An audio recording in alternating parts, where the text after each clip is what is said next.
Test, test.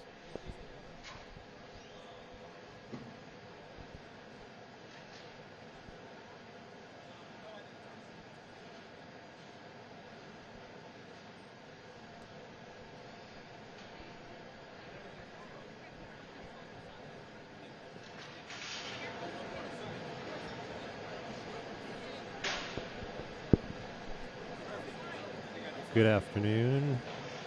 We'll be broadcasting the 80th annual McKay-Douglas Bonspiel final events coming up in just a few moments. We'll be starting with the piper. We'll be marching the curlers out onto the ice.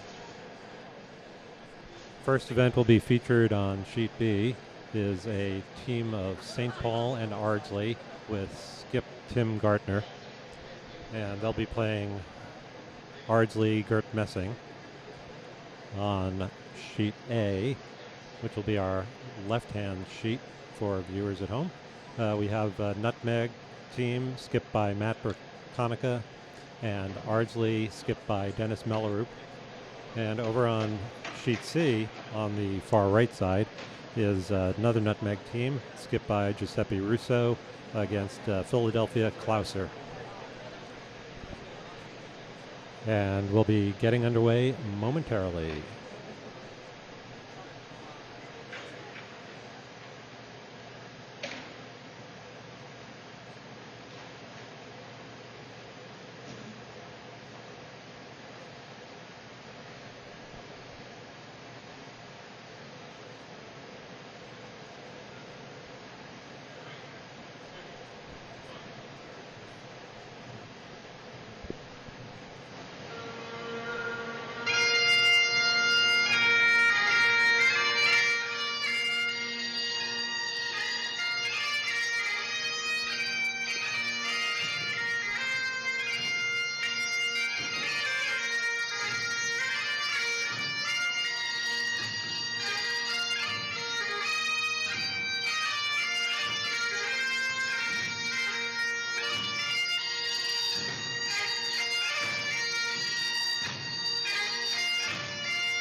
Okay, getting underway here. The traditional bagpipes leading the curlers out onto the ice. And on sheet B, our featured sheet, we have Team Messing from Ardsley. Lead is Sam Williams. Second will be Greg Poole. Vice is Dan Tafaro, and the skip is Gert Messing. And their opponents this afternoon are from St. Paul Ardsley. That's team skipped by Tim Gartner with George Austin at lead, Gary Mazzotta at second, Peter Austin at vice, and Tim Gartner at skip.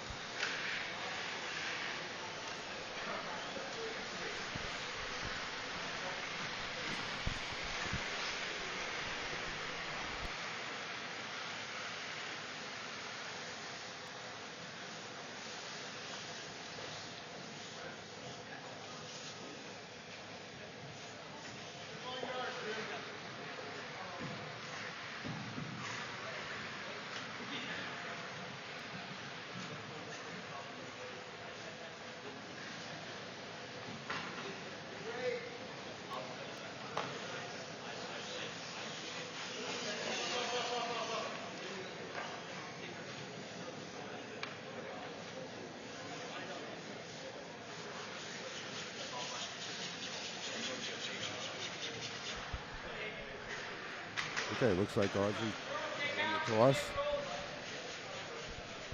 Looks like Ardsley won the toss, and George Austin is going to be up for his first shot. Oh, that's a shame.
Looks like Chris calling for a hit and roll.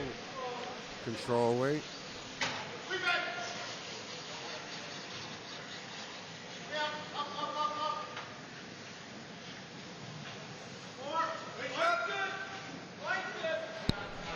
So this Gert Messing team of Sam Williams, Dan Tafaro, Greg Poole, and Gert Messing are the winners of the recent GNCC Club Championships back in December, and in about a week from now they're headed off to the Nationals in Bismarck, North Dakota.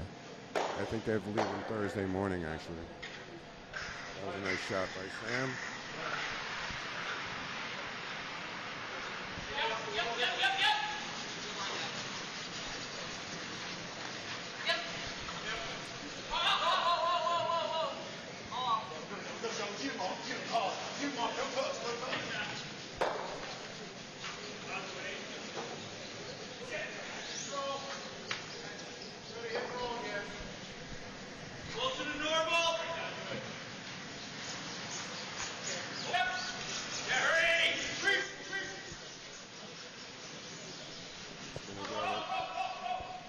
for a roll.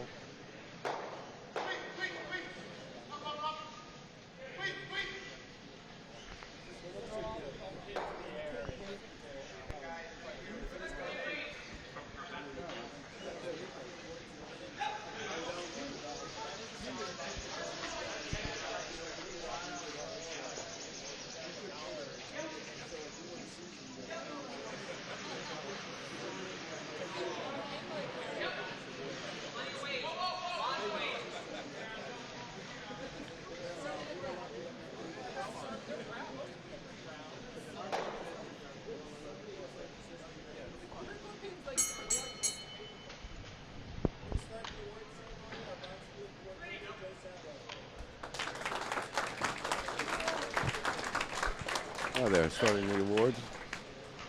Yeah, in our background here in the warm room, they're starting to give some awards for the previous draw at 10:30. Well, That would be the 4th, 5th, and 6th, I think. that was the third event went to Long Island Curling Club, skipped by Tim Klein. I believe Plainfield beat out Chicago in the 4th event final, and Philadelphia in the 5th event final beat the New York Caledonian club in a very close game in an extra end. Skip Craig McKinley came down to his last draw. Really had to coax those sweepers to get it up into the top 12, but they made it and came out victorious.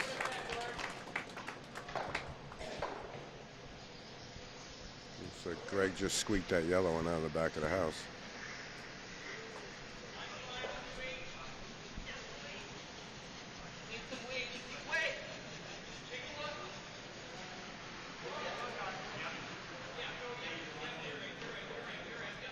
The ice has been pretty good this weekend, John. Have you got any time on it at all? I have not been timing it, but have not heard any complaints about the ice. I think things have been curling pretty nicely, curling pretty reliably. No, I haven't seen any weird swings or unacceptable conditions. Haven't heard anything. So looks like it's pretty good for all the curlers out here today. They did do a flood earlier in the week to get it prepared for the event. They've been doing a scrape between various events throughout the weekend. Yes, I played earlier in the weekend on it, and it was really nice. It's the nicest it's been in a while. I just got a time hog to hog there, 13-1 for, looks like a T-line, or just above the T-line draw.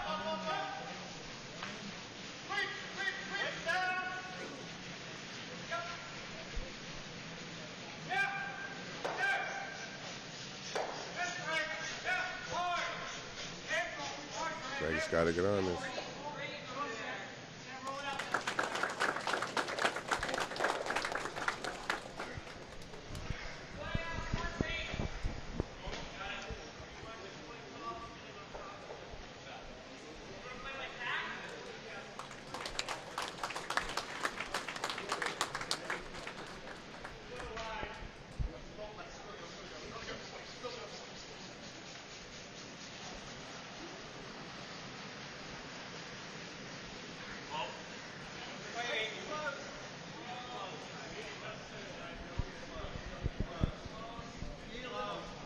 Looked like Peter's shot. Not sure if he was going for that, but peeled out that red stone at the top of the forefoot to take himself and the red stone out of play. I think he came a little heavy on that. I think he was supposed to hit and roll behind there. So he was trying to get a roll to the inside, Yeah. to take that out and get a roll to the inside behind that yellow guard.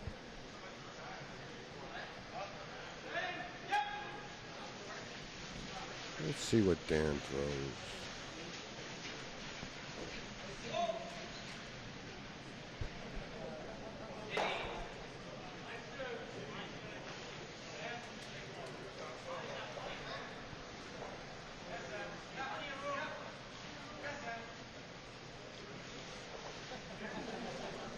Should be towards the back of the house. Oh no.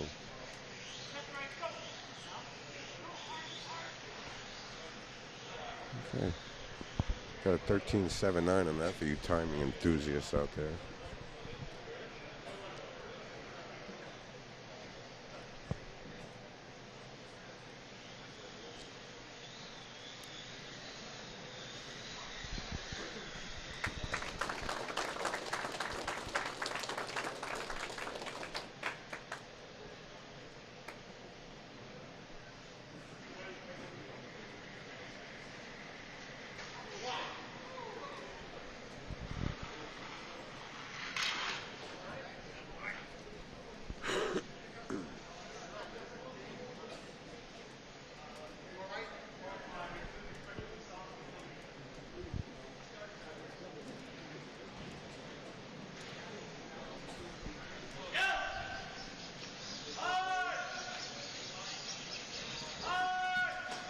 Looks like he's crashed on the yellow.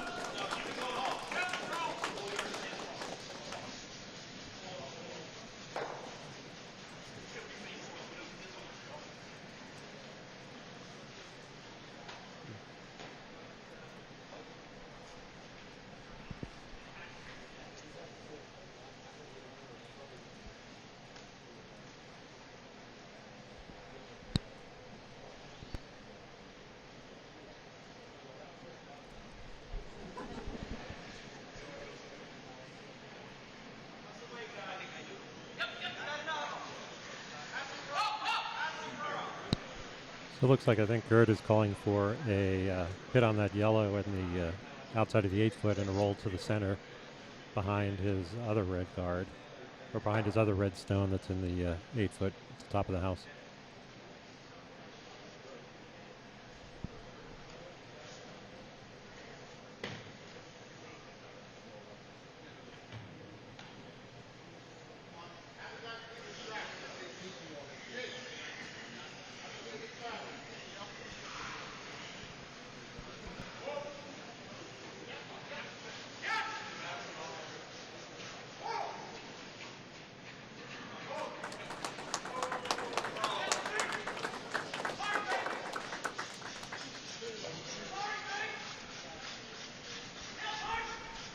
Pool sweeping his hardest out here. Let's see if he can keep it on line.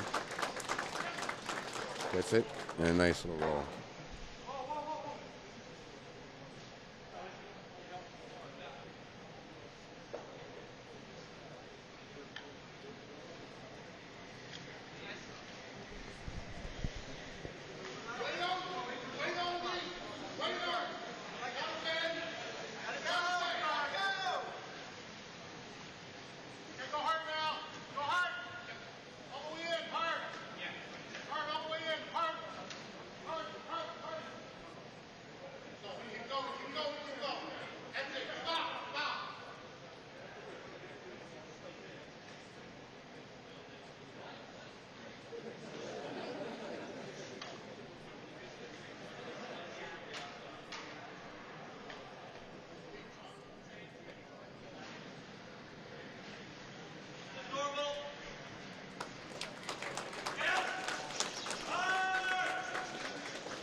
Sounds like George Austin wants him to sweep hard.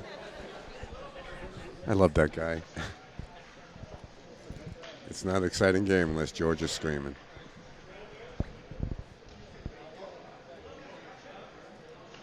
Well, here's an opportunity for Gert to pick up a couple. Gert's last rock is the hammer, first end. Gert already has 2 rocks sitting in the house after Tim Gartner's miss on that rock sitting in the back 12-foot.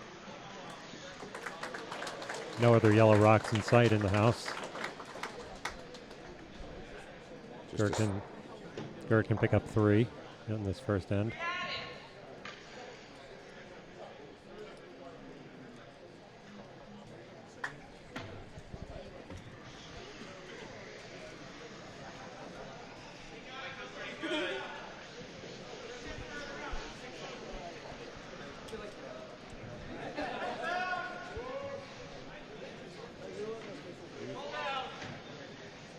Looks like it might be a little deep.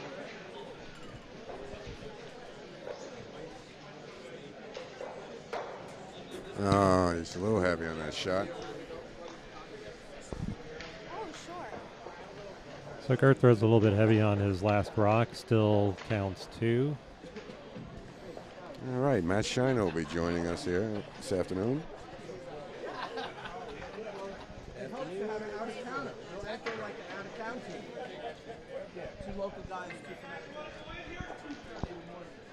So, Derek, we just got done with the awards for our 3rd, 4th, and 5th event medals. How's it looking out there on the ice? Well, Sheet B, Gert just picked up 2. He missed an opportunity to get a 3rd. But so far, everything's going okay.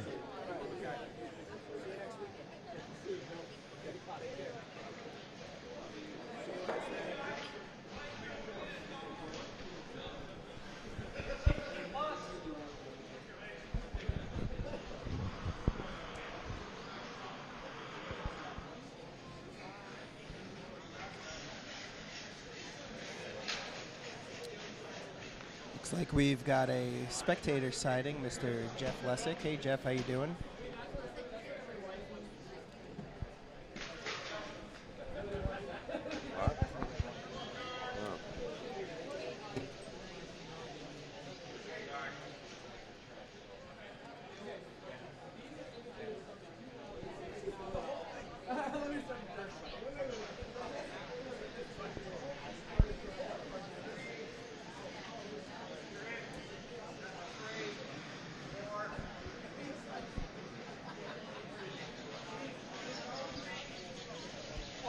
George Austin for his first shot.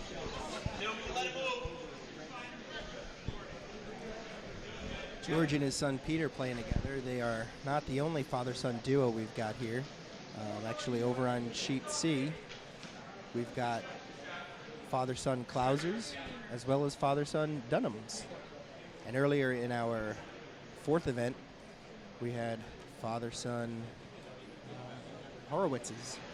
Right, from Chicago. And Jonathan's been curling here for the last year. He moved out to New York.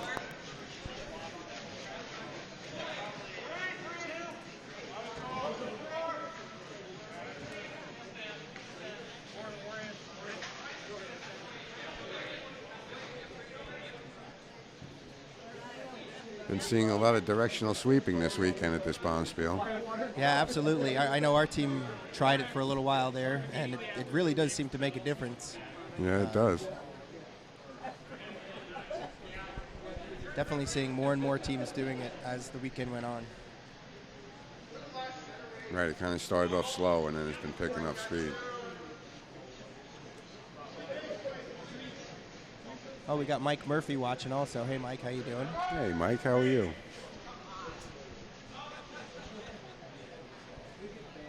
Uh-oh. Seems like there might have been a pick on seat 3. Or C.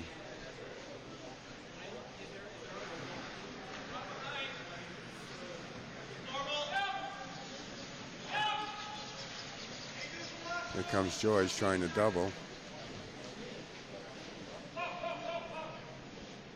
Oh, doesn't get enough of it.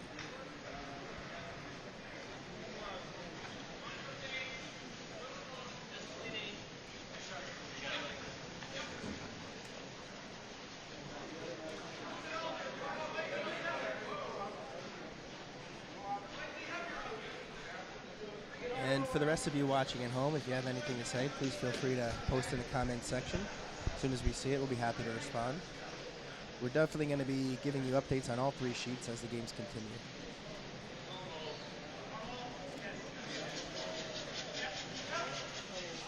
I don't see a score posted on sheet A yet.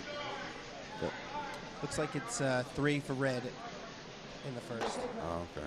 And on sheet C, it's 1 for yellow.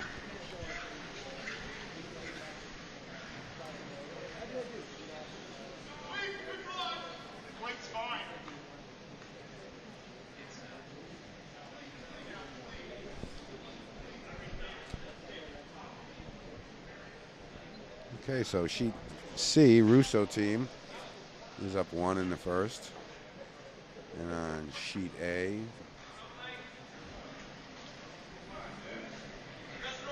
Dennis Mellerup is up 3 points. Dennis has 3 Ardsley curlers on his team, but they've also got Bill Nickel from Plainfield. Dennis and Bill play together in the seniors every year. Yeah, they were part of that rink that went to the Worlds a few years ago, right? Yep.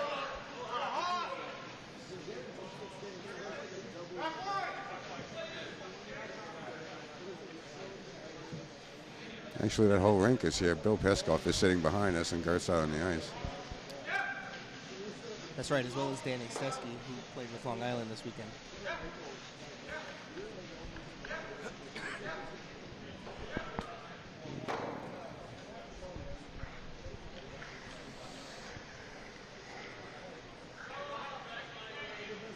So it looks like we got a pretty straightforward end going on here in the second. Yeah, so far they've been feeling each other out, just trying to keep it clean, it looked like.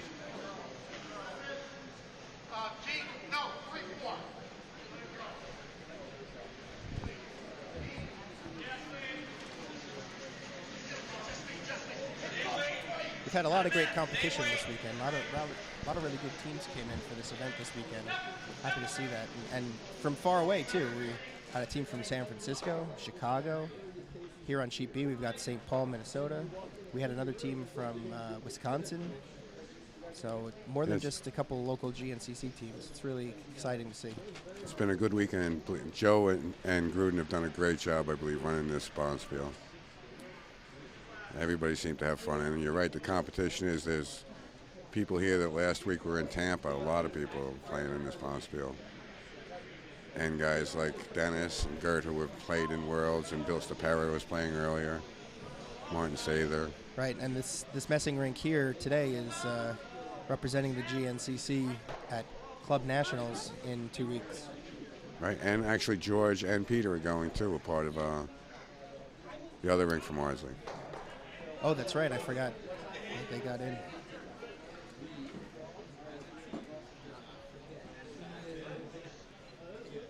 So it's like a regular curling night in Ardsley here.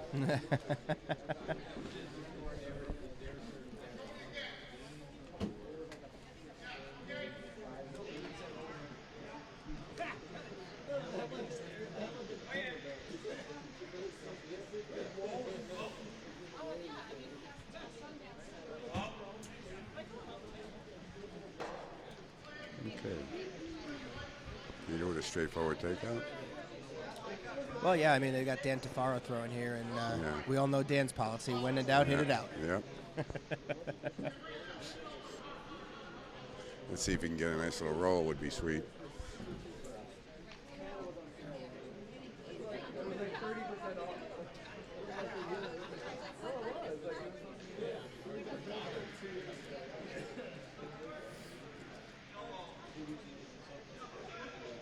Needs to work a little bit. Yeah, floating a little bit here. Nope. Well, they didn't get the roll, but they did get the hit. From the top-down camera, that stone looks like it's out. Tough to say from the I see a little bit of white in there, yeah.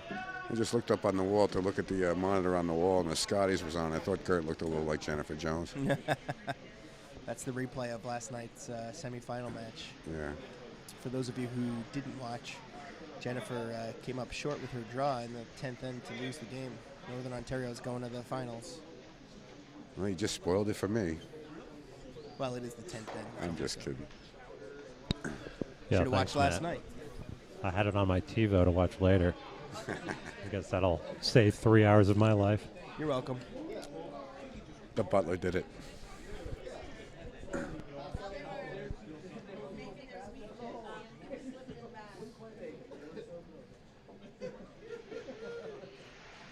So Dan and Gert trying to decide what to do here.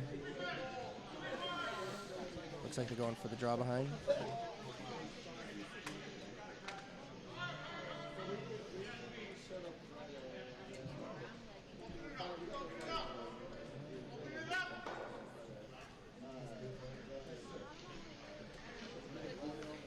Possibly the split here. What would you do, Derek? I'd like Gert make the decision sweep for him.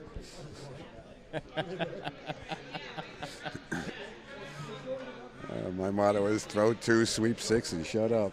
If there are any of you Ardsley curlers out there that are watching from home, we still need people to sign up for the Nutty Duck Friendly at Nutmeg in 2 weeks. Please feel free to email me if you're interested in participating. That was a nice little commercial. That was a good commercial, Matt. So, Matt, what I does tried. that involve? That's a one-day event? You get 2 games? One-day event, 2 games, and a luncheon between the two. All for the low, low price Of $20 a person. You couldn't beat that bargain with a stick. And we get to have fun with some friends up in Connecticut. That's true. get a lovely drive out to Bridgeport. It's quite easy for me, right up 95. Yeah, it's really not that far. And next, the following week, they're having the Golden Handle there, which I believe they need some teams to sign up. So if anybody's looking for a Bonspiel towards the end of the season, that would be a good one to go to. I know I'm going. I played in the Golden Handle last year. It was a lot of fun. Good food, good times. Is this the first year they changed it to an open from a mixed? Or no, has it's been an open for a while now. Yeah.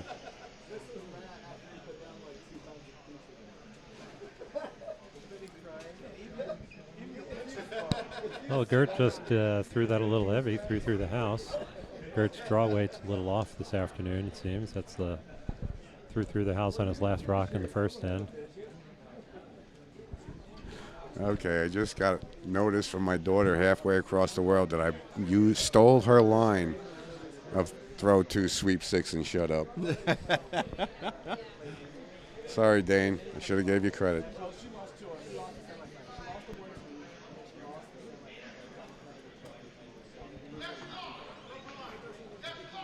Dana's definitely increasing our international viewership. It's up 100%.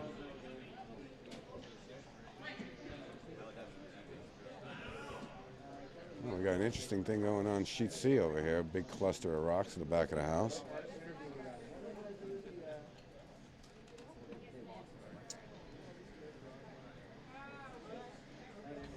Looks like it is Red's first skip rock. Red has the hammer.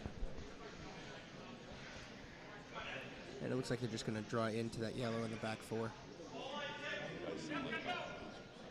Oh, they're really digging this on sheet 2. Okay.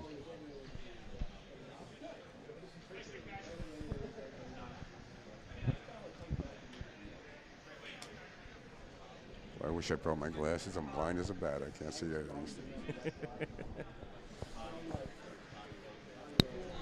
The big circles with the blue and red, we call those houses.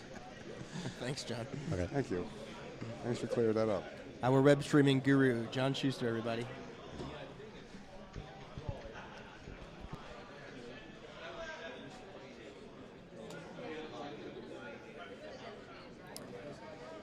So it looks like Red's draw hung out there a little bit.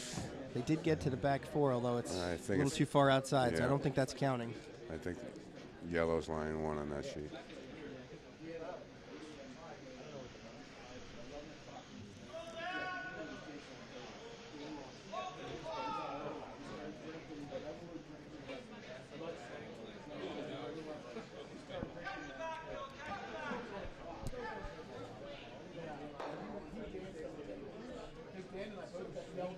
Okay, Gert's last rock. Looks like he's just going to try to pull it behind that red.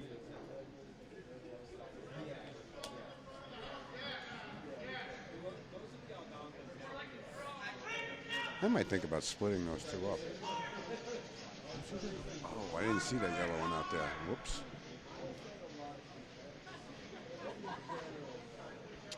Oh, just caught the guard. Over on sheet A, we got skip rocks. Red sitting 1 in the house, and looks like yellow's gonna try to hit. I don't know. Is that yellow in the back counting? You think, Derek? Yeah, I think it is. So, on the nose for 2, if he can get it.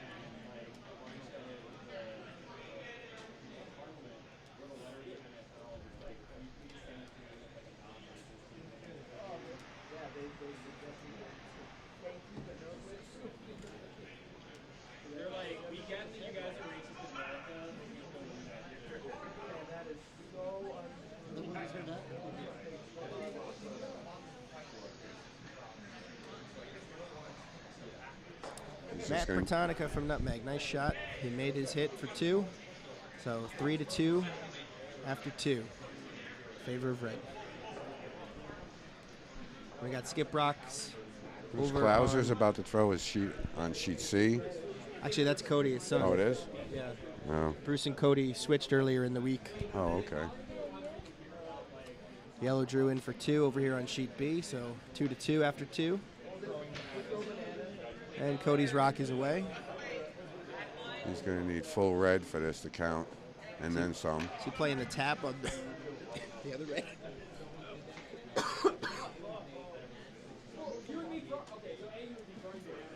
No, that just hung It out looks too. like it's just hung out there.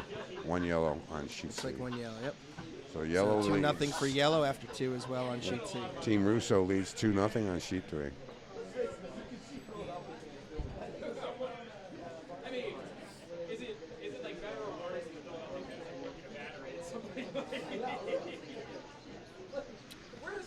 John, over on sheet C, it's 2-0.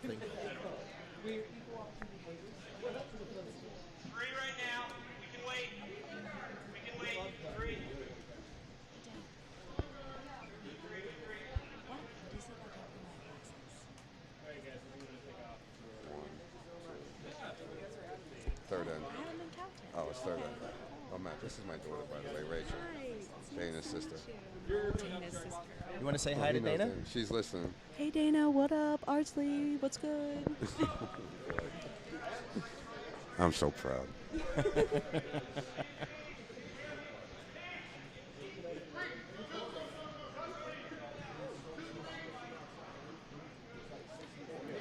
All right, we got Sam Williams throwing his first rock at the end.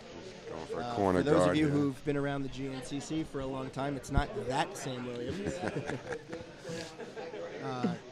Sam is a transplant all the way from Australia. He actually used to play for the Australian junior national team.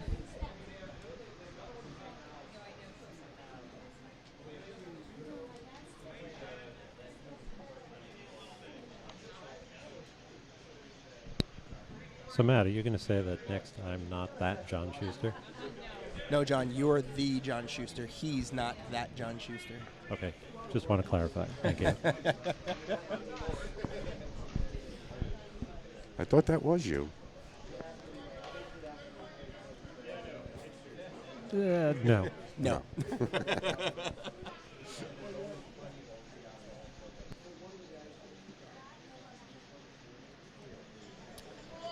Oh, update for you Ardsley curlers out there who know Nick Beaton and his Dykes rink. Dana just posted that it appears he just won his game at the Dykes.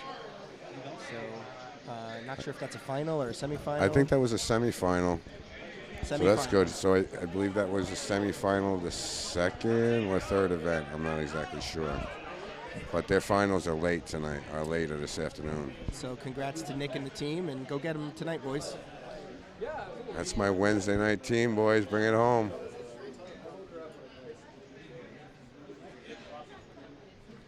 You mean the Wednesday night team that didn't tell you they weren't showing up on Wednesday? Yeah, that was fun.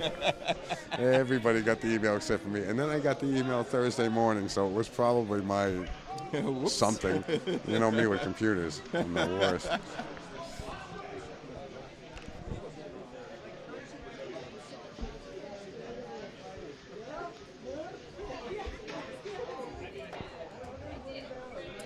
I did speak with Nick the next day, and he did confirm that he had emailed him.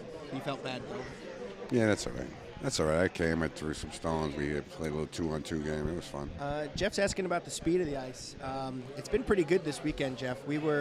Yesterday we were splitting 380 for T-line draws on some shots, although we did play 10 p.m. last night, and it had slowed down at that point because it was the last game before the scrape. So it was as slow as about 350 last night, but we did do a fresh scrape for the finals here, so it should be somewhere in the range of about 370, 380 to the T-line. Which in my language is about 14.3, maybe 14.4. Hog to hog, Yeah. somewhere in that range, 14 and a half maybe. Oh, and Dana confirmed C event, third event semis. Very good. So third event finals for Team Beaton. Go get them, guys. Beaten off to the third event finals. We're going blue.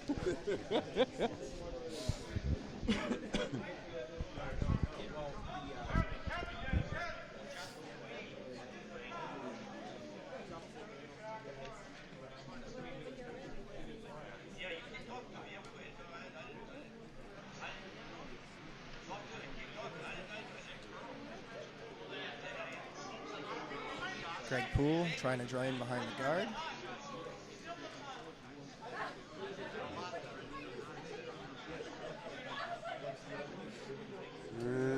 Looks a bit deep. A bit heavy, yeah. By deep, I mean out. For those of you keeping score in the book, that's a 0. Last night we had the pleasure of Joyanne Smichai scoring our game for us. Dave Wagenheim was the big winner at 84%. Pretty good for Dave. Pretty good performance. Yeah. They kicked our butts, so. You played Dave Schroll? It was Schroll's team without Schroll. He unfortunately got sick yesterday, so John Noble was skipping, Wagenheim was vicing, Jeff Klein was second, and they had Joe Sablo in as a sub at lead. Was that 10 o'clock last night? No. Friday night? No. That was 10 o'clock last night. Joe Sablo playing double and doing back-to-back 10 o'clock draws Friday and Saturday night. Yeah. Well, Jeff, we'd love to have you and Robin back out here. Hope you're starting to feel better. And don't forget, I still owe you that beer we talked about the other day.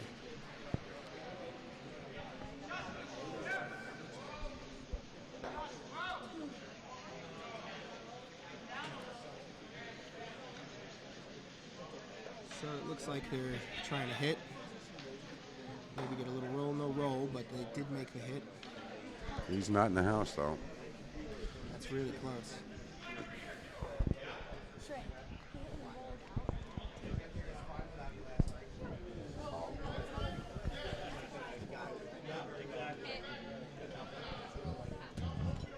And what did you get last night, actually, when she was scoring? I'm sorry, say again? What did you shoot last night? I actually probably had the game of my life. I shot about 75%. Nice. Very good. Our team average was, we'll say, under 50%. So it's no wonder that we got our butts whooped. That's all right, man. I dream of throwing 75%. Yeah. Nice little hit and roll. Got behind the corner guard, although that is a red.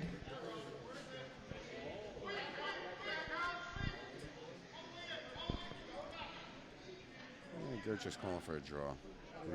That doesn't bother him, that stone out there.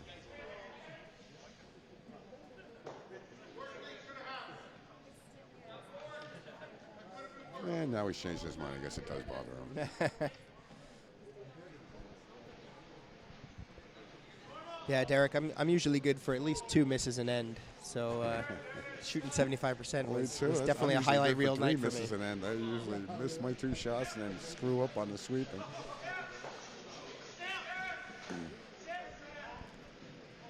Oh, he clears the guard.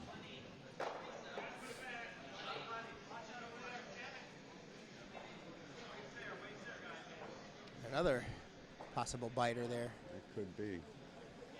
You'd obviously have to get the yellow out for it to matter. Yeah. Red does have the hammer here in the third.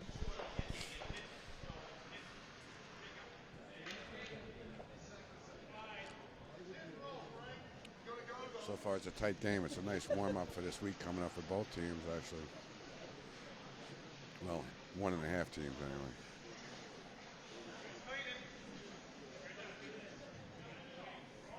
Peter gets the hit, but no roll.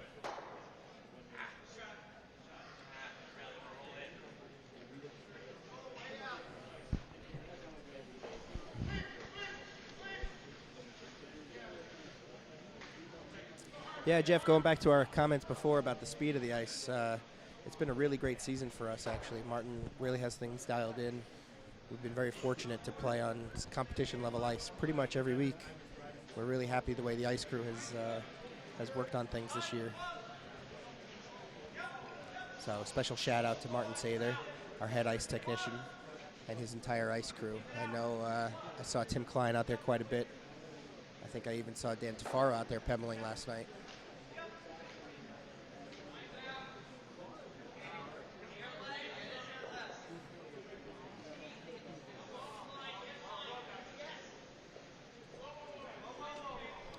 And so Dan gets the hit, but no roll, stays wide open.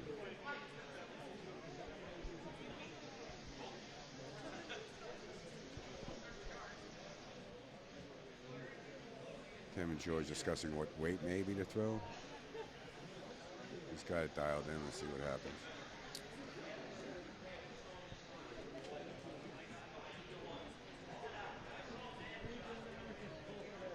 Yeah, we played on sheet B yesterday in the morning, and if you give it too much weight on the outsides, it was floating on sheet B, so that's probably why they had that discussion about weight. You don't want to be too light and have it take off on you, but you don't want it to be too heavy and have it sail either.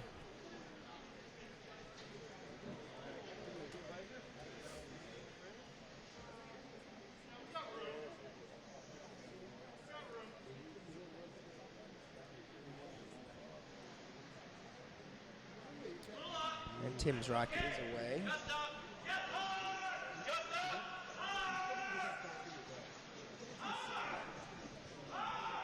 He hit it, but I think it looks like he's going to roll out.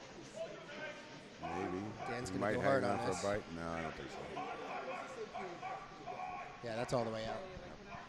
Yeah, that's what I was talking about. You're a little down weight and it takes off. You're a little up weight and it floats. You got to be absolutely perfect on those outside hits on sheet B this weekend. Interesting. So now Gert and Dan have to figure out how they're going to get in behind a guard and be protected.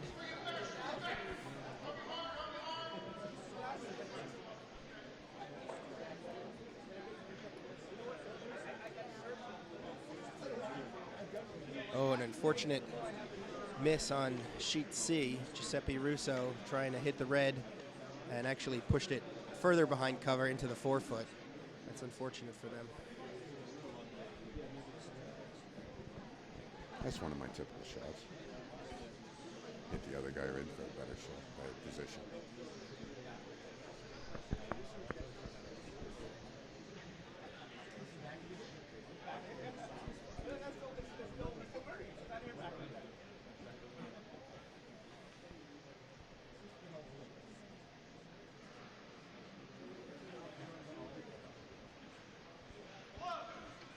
Over on sheet A, Dennis Mellerup with his first of two with the hammer. He's going for a freeze on that yellow back there. Yeah, it looks like it's hanging out a It little bit needs too to much, work, though, yeah. unfortunately. He might be He might get a little chip. on his own. So yellow is still sitting one. Now Bertonica has one shot to go. Kurt Stone looks like it's hanging out there also. It's not getting the curl that they need to go behind. It's going to be sitting wide open. Yeah, take it all the way back, all the way back. And over on sheet C, Cody Clouser drew into the back eight to be sitting three. That was his first. They do have the hammer.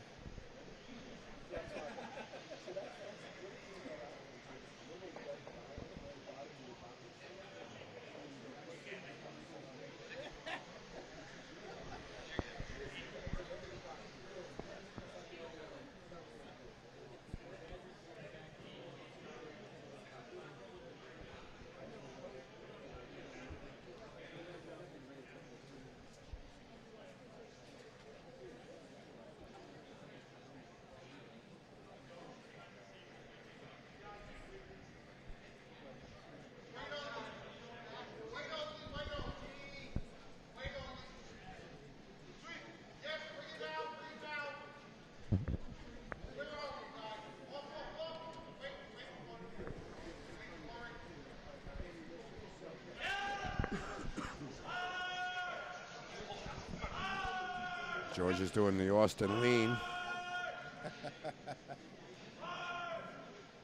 And he gets it and rolls out. You know, Gert should throw it right through the house. Also overcurled a little bit, so they got to work on that hit weight on the outsides. Yeah. Tough shot, though, trying to roll behind the guard. It's, what, maybe quarter of an inch or half an inch worth of precision there. Yeah. Especially when you're that deep. You really can't get too much of a roll. Yeah. So Gert's just going to throw it through, take the blank, I would assume. That's what I'm thinking. I don't know why Dan just pointed to that other stone, though. I think he was saying to the guys to watch out for that one.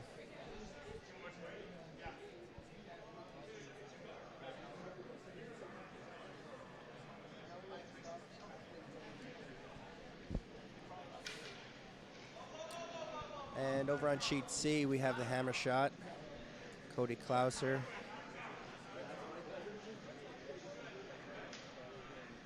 Trying to get that yellow out. Chippy. Oh, that's a nice shot. He does chip that out. Really nice. 3 reds, it looks like, from here.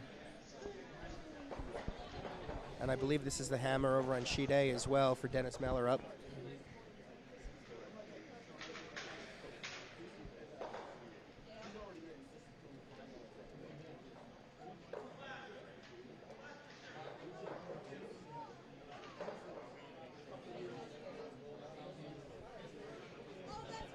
What's Dennis going for? What's Dennis going for? A freeze here? Yeah, you know, he did try the freeze with his first shot. I didn't see what they were talking about because we were watching the other sheet, but I would imagine that's Yeah, what that's a he's lot of going ice for any kind of weight. Looks like it's hanging again. Really got to come in. Yeah, it's starting here to it come. goes. Here it goes. They better Oh, get gotta on go. it. Oh, my God. Really got to go. Ooh, just got it by. Nice shot. And Two nice two shot reds. for 2 Really reds. nice. Beautiful shot by Dennis Mellerup to bring Ardsley up to 5 against Nutmeg's 2.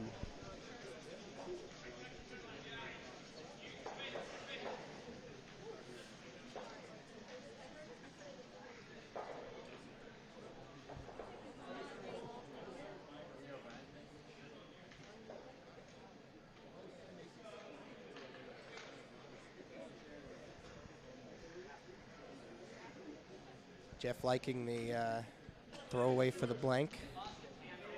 Well, it's a smart move in a tight game like this. I think I'm 100% at that shot. It is an easy one. Same stone looking a little bit light. Guys are going real hard trying to get that over the hog line. Yeah. These guys seem to be struggling with their draw weight today. A little surprising considering how well they've been playing all weekend. Power sweep and gets it across all the way to a 2.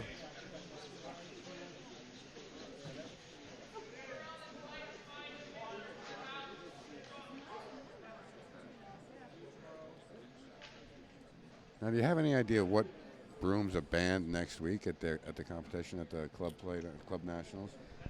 You know, I'm not sure. I know that in the Scotties and the Briar they have banned the hair brooms. I'm not sure if I see a lot of USA ice Curling pads in the has- Scotties. They are using the ice pads, but the hard inserts are removed, and I think that the pad is turned inside out. There are certain rules about that. So I'm not sure if USA Curling is doing the same thing with the hair brooms or not. I guess we'll have to watch and see. Hopefully they are web streaming that. I really don't know.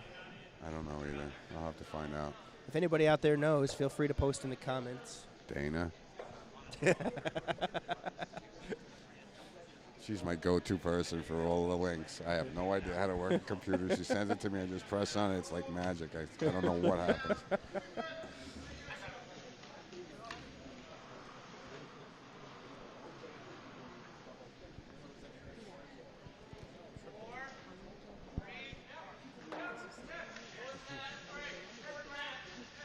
Listen to us when you get home.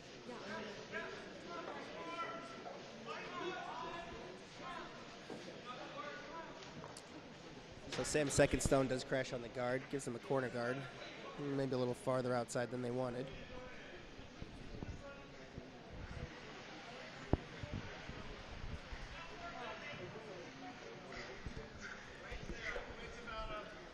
So Derek, did you talk to Gert before the game at all? Did he have anything to say about his preparation for the final here? Anything to say? My brother-in-law? You ever met the guy? I thought he was a mute for the first 10 years I knew him. No, that guy is so chill and laid back. You have to check his pulse every once in a while.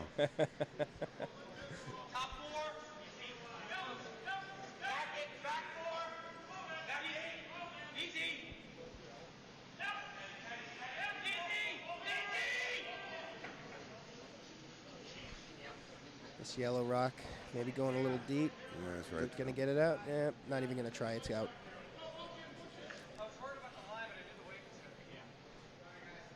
All right, so trying to set up the double or the score of 2. Gert's going to draw in behind the guards.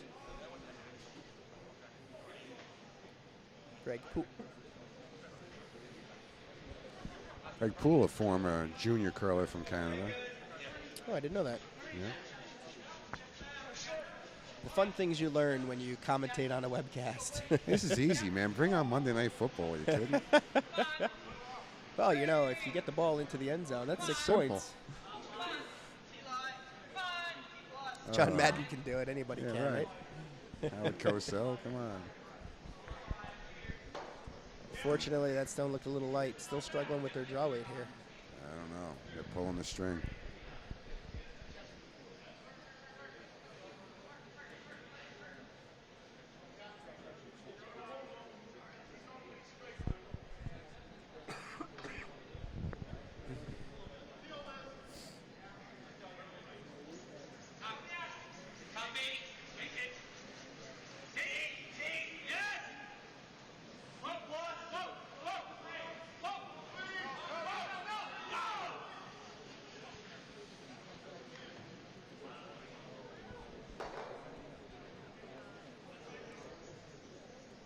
So yellow does try to draw in behind that guard.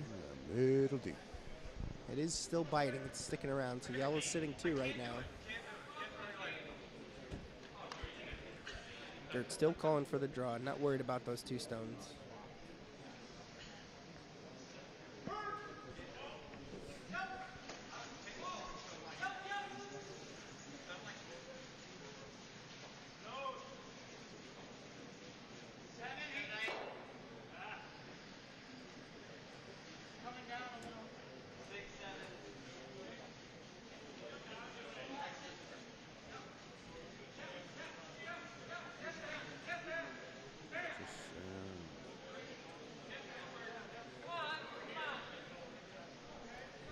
So Greg found his draw weight there. They are counting, although not entirely buried.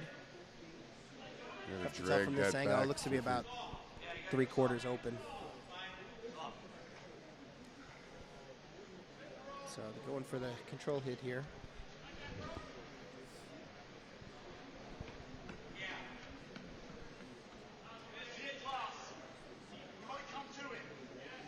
This is basically a cup of coffee for Peter.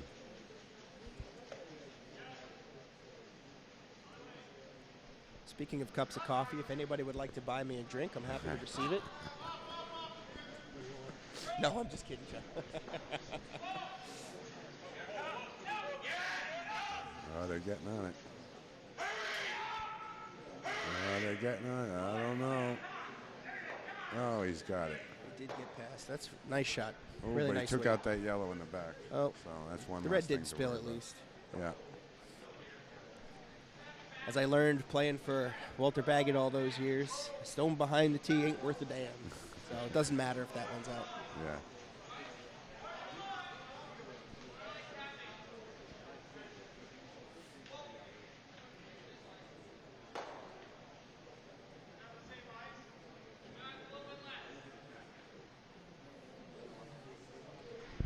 So we have a celebrity in the booth with us today. Skip of the Long Island Curling Club rink, winners of our 3rd event medal, Mr. Tim Klein. Tim, how was it this weekend?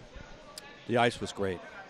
We had our chemistry together as a team, and we really hung tough, won those games. Really happy to see a Long Island team do well. How's the Long Island Curling Club doing these days? Long Island is doing well. I hear we're moving to a new facility. We're going to get some new ice, better ice, and we'll have more ice time, so this should be a real positive. And I also heard the latest news is that we're getting rings painted into the ice for us at Long Island in the new arena. That sounds like a bonus. I didn't think we'd get them painted in, so it's good news for curling. Yeah, so all you Ardsley curlers out there who haven't participated in our Long Island friendly over the summer because of the terrible ice conditions, fear not, we've got new ice conditions, we've got painted houses, it's going to be a hoot. Hey, They man, got to where- come down. They don't know what they're missing. Painted houses and everything. And everything. Wow. Hog That lines, is T cool. lines. What, Oh what, my what God. rink? What rink are you going to? We're going to a new rink in Syosset. Tim, do you remember the name of it? Isn't it Long Island Sports Hub? That's right, Long Island Sports Hub Complex or something like that in Syosset. So that must be right off the expressway. Yeah, right off the expressway at Jericho Turnpike exit, which is exit 40 on the LIE, not too far. Less than an hour's drive from here at the Ardsley Curling Club. Conveniently located on the north shore of Long Island, between the Northern State Parkway and the Long Island Expressway. John, I think you have a future in radio, broadcasting at the very least. All right, well, thanks, Tim. Enjoy the rest of the game. Thanks. And back to the action. What did we miss, Eric? I have no idea. I was paying attention to Tim.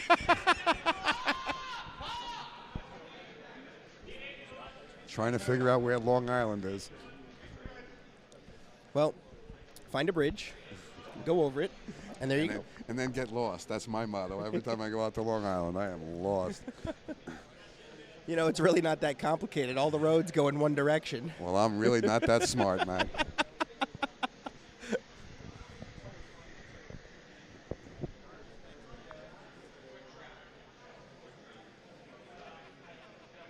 So it looks like we are on, is it Tim's first shot?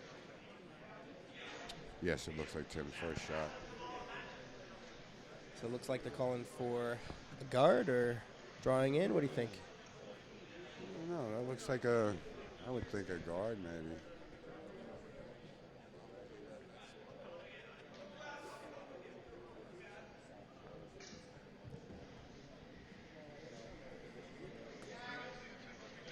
A couple of great commentators we are. We're not even paying attention to the game.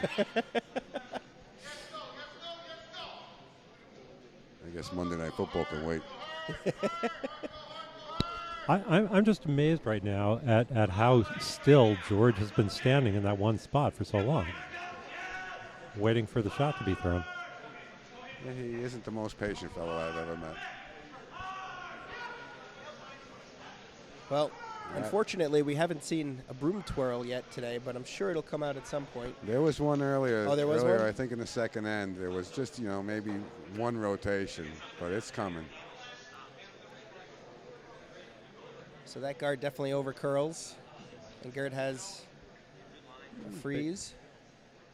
Basically wide open for a freeze. I don't know, with that ice, you think maybe he's playing back line, something like that? Yeah, it looks like Trying that to would bump be and it. roll behind the guards. He's curl that much? What, we're gonna be able? He's gonna be able to get it behind that stone? The stone Oh does yeah, look wide back open. way he's calling.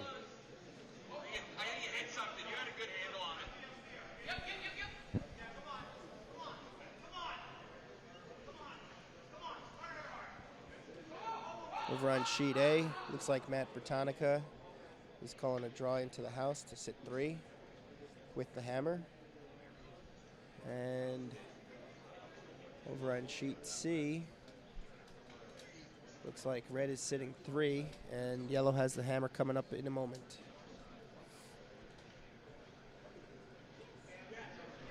Oh, you're good. I could barely pay attention to one game. You got all 3 under the belt.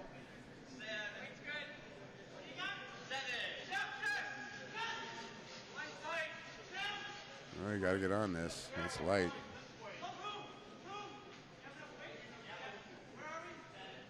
Oh, he's going for an inside freeze.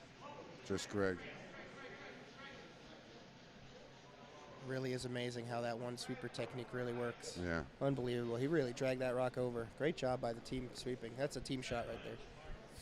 I was playing for Dave Schroll earlier in this Bonspiel, and we had a hit on a stone in the front of the house, and it was a little wide, and I started sweeping it on the directional sweeping, and we hit the opposite side of the stone where it curled so much I almost missed it.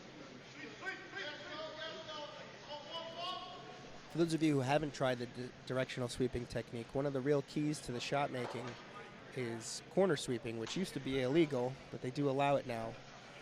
So if you're trying to make the stone stay straight, the person on the inside of the curl will corner sweep the outside of the stone.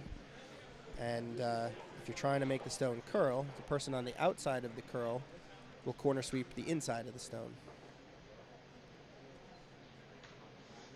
It doesn't really matter what kind of broom you have. It works with them all. It's more the technique, I believe, than the brooms. That's a I happen personal to opinion. agree. I think we're going to see over the summer that the broom rules are going to change a little bit once they figure out what the story is. Yeah.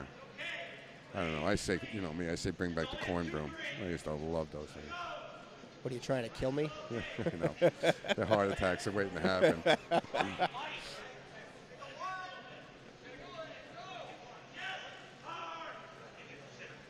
Oh, it's a little light. I don't think it's going to make it. So yellow does come up short, but they do They put a guard guard that in pretty there. well, So it's going to and be it's- hard for Gert to get to here. Yeah.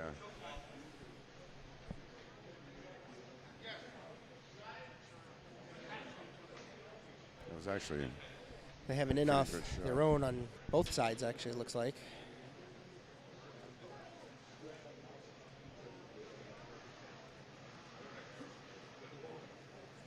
Run back on that red in the center looks to be a tough angle. I don't know if Yeah, I would don't want to think try that. No, I don't think so. And another one on the left, the yellow stone is guarding too much of it where you won't be able to get the right angle either. Yeah. So it looks Well, like they're always probably looking going to go for hit the and in roll. off.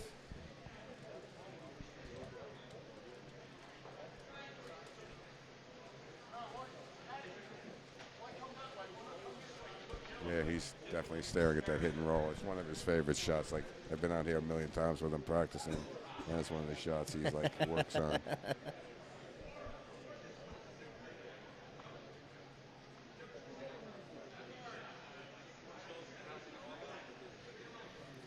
Looks like we got the hammer shot coming up over on sheet A. Yellow looks like it's sitting 2, so they're going to just draw in for a third. We missed the hammer over on sheet C. I'm not really sure what happened there. No, he's throwing it right now, I believe. When he came up short. Looks like yellow got 1 in the 4th over on sheet C, so it's now 3 to 3. Okay.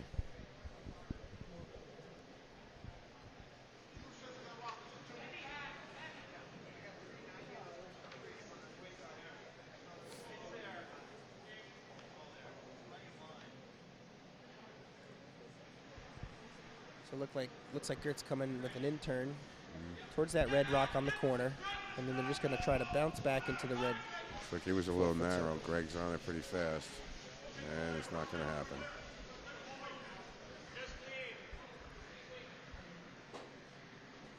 Yeah, that stone took off, huh? Put it down weight, and it just keeps going.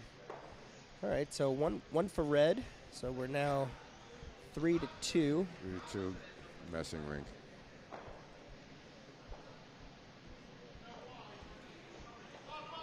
And while we were watching, sheet A did take their draw. I don't know if they made it or not. We were watching sheet B. We'll find out as soon as they hang up the card. Oh, looks like the audience is telling us that he did make his shot, so that's 3 for yellow on sheet A. Got 3 really close games here today. Really great to see that in a final event. Yeah. You hate to see a blowout in the finals. I hate to be blown out in the finals. Or any other time. Or any other time. That's also true.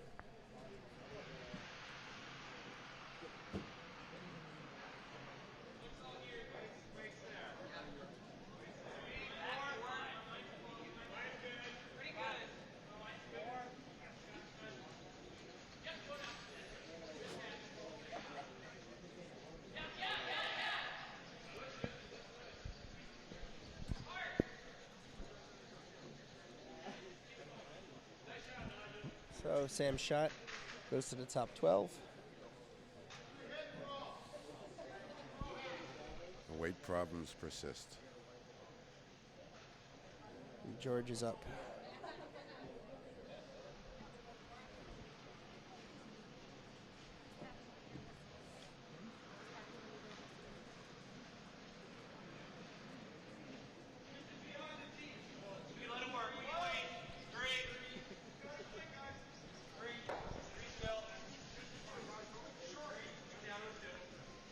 So Derek, I heard that it's tradition that the spectators would bring the commentators a milkshake. That's what I heard. Really? I Yeah. like that tradition. Unfortunately, Who can we find? What participant can we find? unfortunately, my buddies from Long Island are ignoring me and not bringing me any milkshakes. This is disappointing. Sure, at 2 best. seconds ago, the guy was all over the mic. Now he doesn't even know who you are.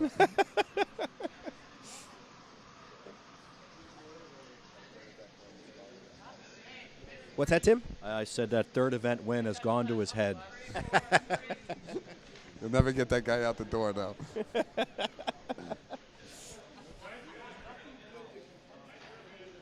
It's all right. Dan works with me, so I'll make up for it for him tomorrow. Give him some crappy assignment. He'll regret the day he didn't get me a milkshake. He just slipped out the door, right?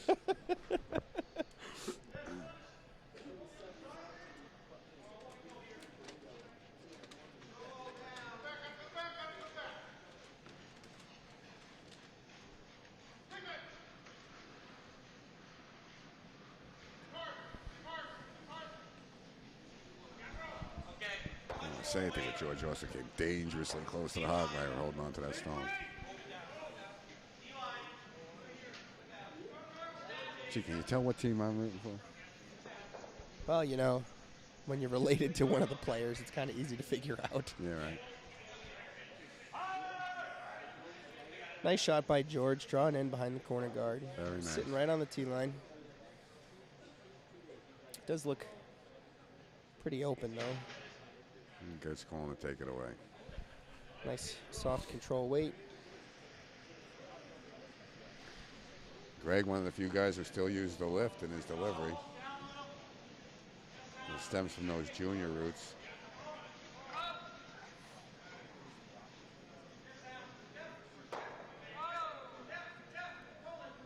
And a nice hit.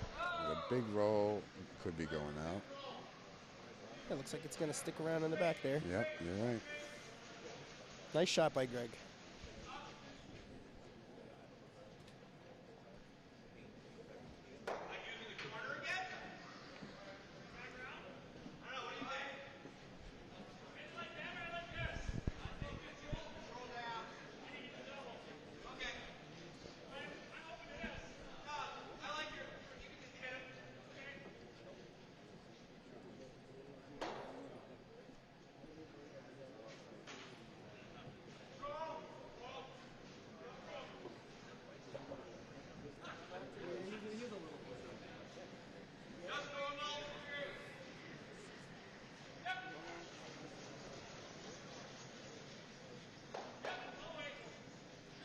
All right, so it looks like they're just clearing some guards.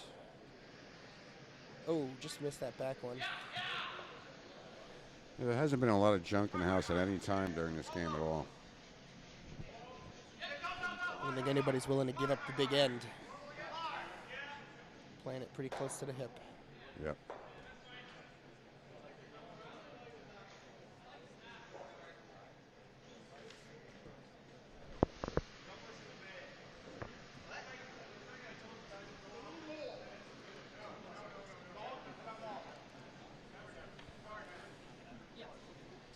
Jeff, just wanted to let you know we got Mike Shalhoub standing behind us. He asked me to say hello to you on his behalf.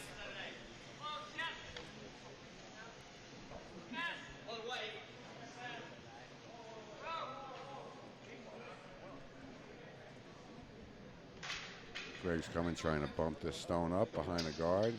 Looks like it's going to be a very nice shot. Just poking out on the other side. Yeah, a little Maybe bit. 1/3 of the stone poking out there, quarter, something like that.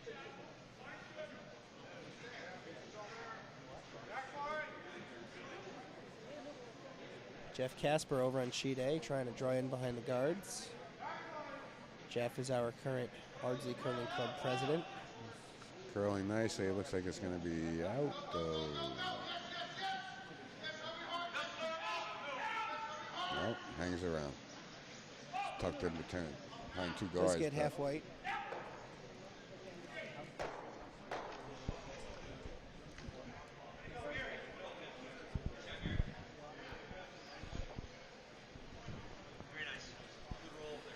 All right, Derek, it looks like I have to go get my own milkshake, so I'm going to tag team the other Matt Gallegos, our resident Mexican, and let him take over for the rest of the game. It was fun chit-chatting with you here a little bit, and good luck to all the teams out there. All right, enjoy your milkshake. I didn't know they had milkshakes here. We don't. I'm just teasing. All right. Is that code for a shot of vodka or something? Yeah, something like that.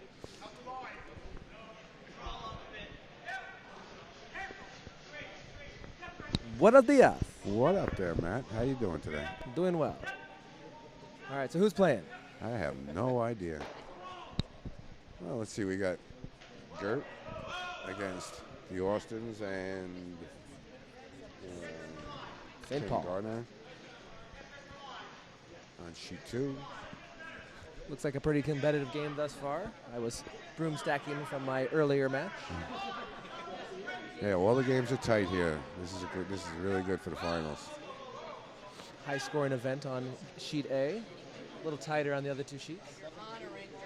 Well, Matt's previous game that ended at 12:30 was also a tight game. Came down to the final stone in extra end. My last 2 games were extra ends. Yes, I played twice on Sunday. One of those games started on Saturday, but it's all right.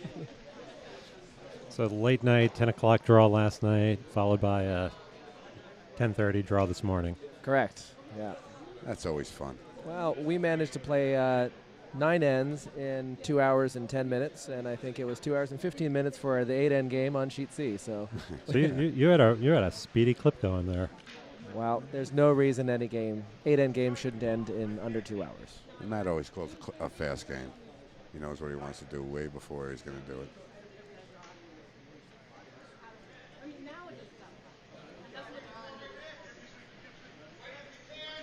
Looks like Dan is trying for the bump up here on sheet 2.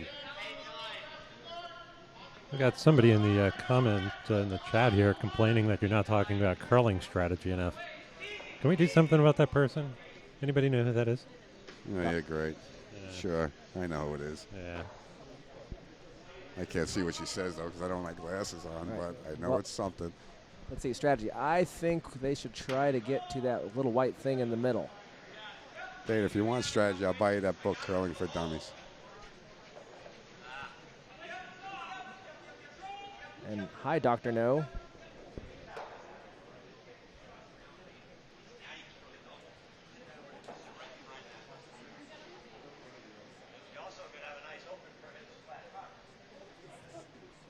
All right, so you guys have been watching the whole game. Who do you think has had the advantage thus far in the first 4+ ends? Tell you, it's been a pretty tight game.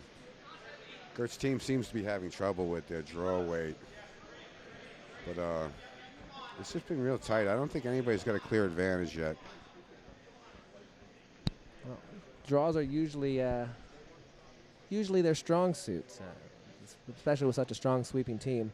Yeah. Anything, even a 3 guard, they can bring into the 4 foot or at least into the 8 foot. So Yeah, first couple ends, Gert's draws were a little bit on the heavy side. He had a couple go right through the back of the house, which is pretty unusual for Gert.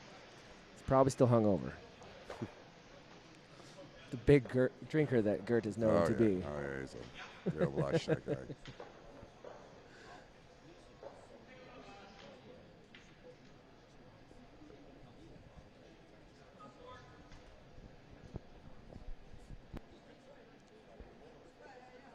Well, hello, Craig.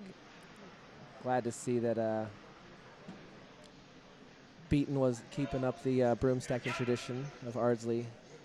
Well, I hope you guys got him nicely drunk. Nick's in the finals, 3rd event. Oh, he did? He made Yeah. the finals? Yeah. Excellent. He's going to have a late night drive home tonight. The finals start late there this Yeah. afternoon. I saw 2 o'clock finals, so he's playing in it right now. Let's put on that stream. We'll just put it over this one. Nice. I like it. I have to root for those guys. 2 of them are on my team on Wednesdays. I believe his front end is Corey, and is Vinay playing for lead? Well, Vinay would be, but Vinay had unfortunately had to run out to India. For work? I'm not sure if it was work or family. For whatever reason, he just I hope wasn't. everything's all right. He had to make a trip out there. They brought in Mike Nags, a 2nd or 3rd year curler and he's been playing with us on Sundays. He's been doing quite well. So All right, picked good. up the game real quick. Hope everything's okay with Vinay. I love that kid. I think he's fine. No need to speculate. I just know he had to make a trip out there.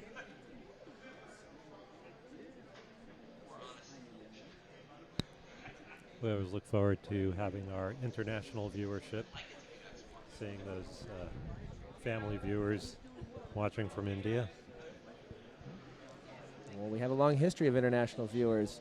I know this weekend we had a couple people from the Czech Republic watching. Jan Jahur family. In the past, we've had some people from Australia watching for the Cool Duck and some of the other events. I know I heard last night that a couple of our Ardsley members on vacation in Mexico were watching a couple games last night, James and Ina. Nice. There might be some people from Australia watching now. Maybe Sam's family might be watching. Well, that's the history of Mexico, really. There's not a lot to do there.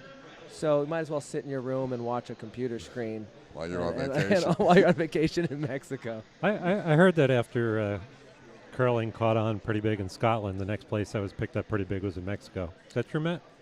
It is not. Okay. I shouldn't get my information from Wikipedia. Yeah, the Mexicans are, I can speak for us, are great sweepers, not necessarily on the ice. And we remind our viewers that Matt is, in fact, of Mexican origin. So save your letters. So please don't write into this station and complain about our remarks. Right into this station. If as you can, much as if you can like. find the address, write in. Yes, if you can find an address, you are welcome to mail everything. Address it to Ray Ulmer.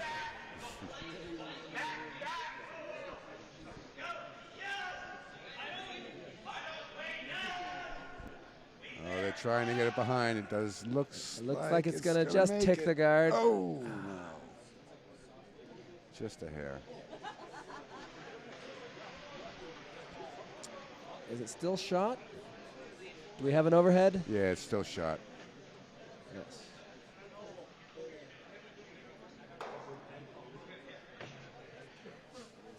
Gert's calling this a straightforward hit.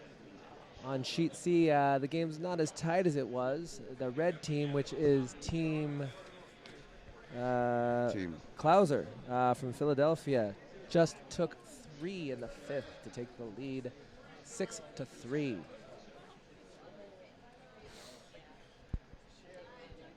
Still playing the 5th on A and on B.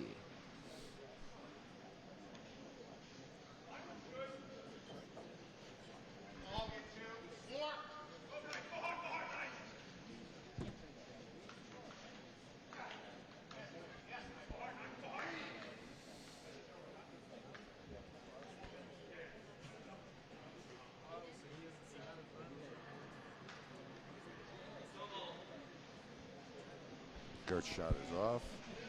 Greg is cleaning a little bit here. Looks like it's going to be Looks like pretty it's straightforward. Just roll- off nose, a little roll bit to of roll. the outside, yeah. That's a decent shot, but it's still wide open. I believe they're just going for the He's pot. just going for the draw. Nice transition by our producer there, showing the overhead. And star wipe. All right.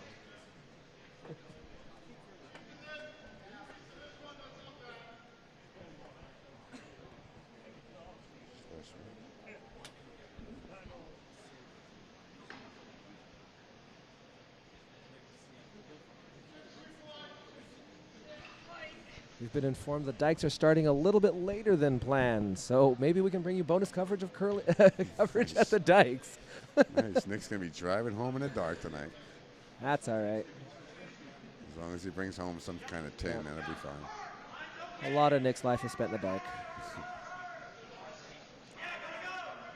It's just nice to see beaten off to the C finals at the Dykes. That joke's been used already today. That's all right. It'll continue to be used. Never gets old. It's still funny.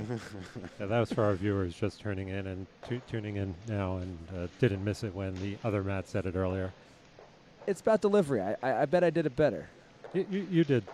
Yours was better. The setup was better for yours. Right. You laugh every time you hear it anyway. It doesn't matter how you say it. It never gets old. You can say it in Chinese, I still laugh. So the draw came up a little tight, crashed on the guard, gave up a steal of 2 for Team Messing. Yes. Taking a commanding lead of 5-2 after 5. Wait, yes, correct.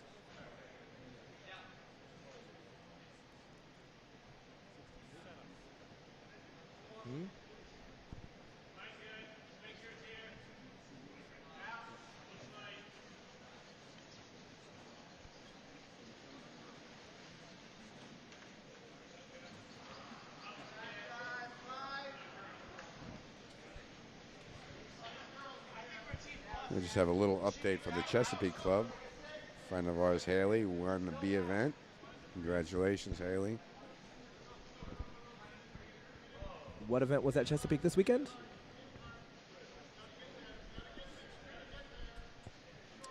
I believe it's a mixed Bonspiel. I don't know.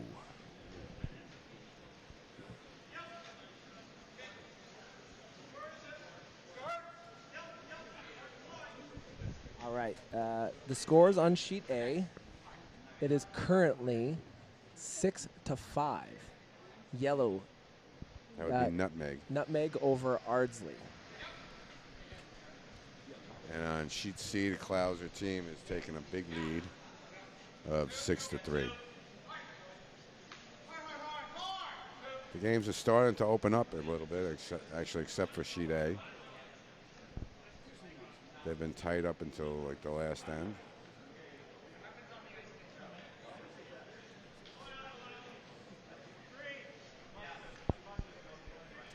So tell me about Gert's broom there. I'm fairly certain he's using an illegal broom. I think he should be eliminated from the match. He is a cheater. Well documented. I taught him that. A long family history of cheating on the ice. We don't like to brag about it, but you know. You were just bragging about it. It sounds like you do like to brag about it. Okay, maybe you're right. So is it an illegal broom if he's just skipping and holding it in one spot? The way he does it, it is. Yes. Okay. He skips a little more aggressively. If you notice, when he's in the back of the house, he's constantly rubbing the broom on the ice just to wear down those one little spot. So that's so you're saying that he's directionally skipping? He's directionally skipping, yes. Okay.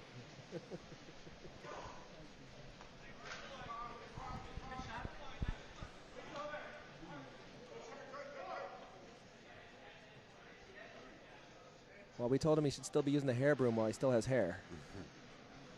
Well, that's not going to be too much longer.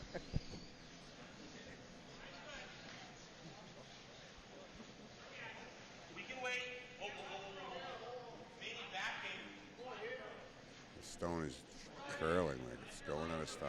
Going to suck right behind that yellow. Little heavy. Yeah. If only Gert was a better sweeper. Oh, the Now you illegal got it. broom got the job There you done. go. That Illegal thing broom sucked got it right out yeah. like a vacuum.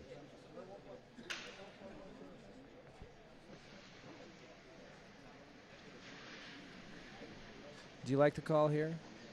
Looks like they're taking out the guard. So there's nothing for them to go behind. Yeah, he's just trying to clean things up, it looks like. With the 3-point lead, the game's 6-10. starting to get a little late.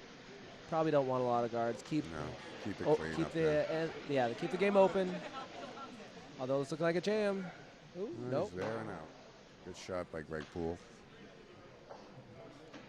Yes, we had the pleasure of playing them in the A semis. Yeah, no, I saw that game. It was a good game. They were just a step ahead of us. Although, to be fair, they were probably favored in that match. Only slightly. Could be.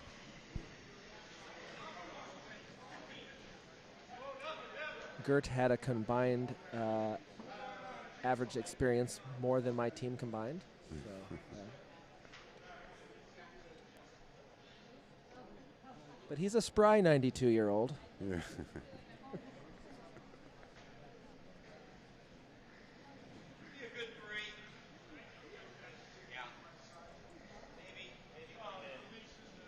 and the ageless George Austin.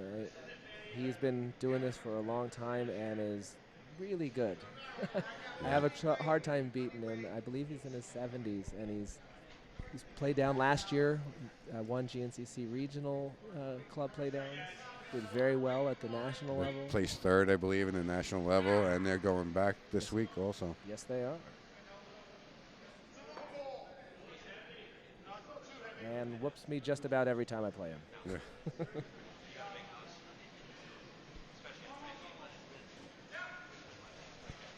So good, keeping it clean.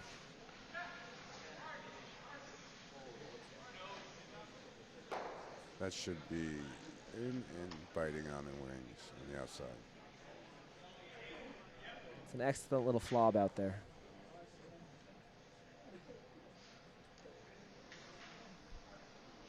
St. Paul desperately trying to get something up front that they could pull behind.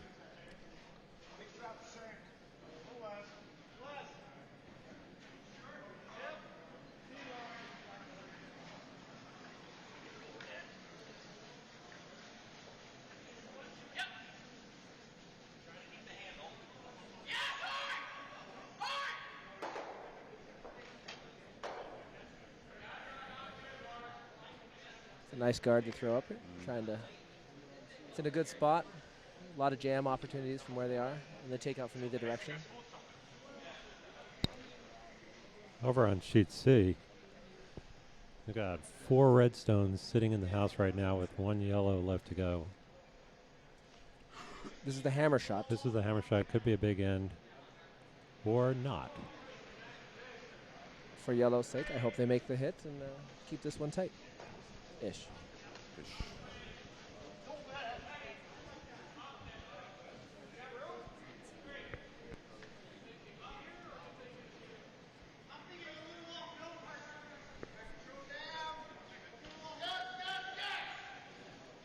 Saw a really nice draw on sheet A. On to backing. Red was sitting 2, drew right onto the backing. And yellow misses the shot, gives up. Looks like 2 on sheet C. Looks to be 2 from the overhead. That's unfortunate. That might put that one out of reach for them. The score now 8-3 after 6 ends. And there's basically a miss by Dan on sheet B. He took the guard, but he stayed. So gives St. Paul an opportunity to get behind there. Pete usually has some pretty good draw weight. Doesn't curl as much as he used to, but he's still excellent curler.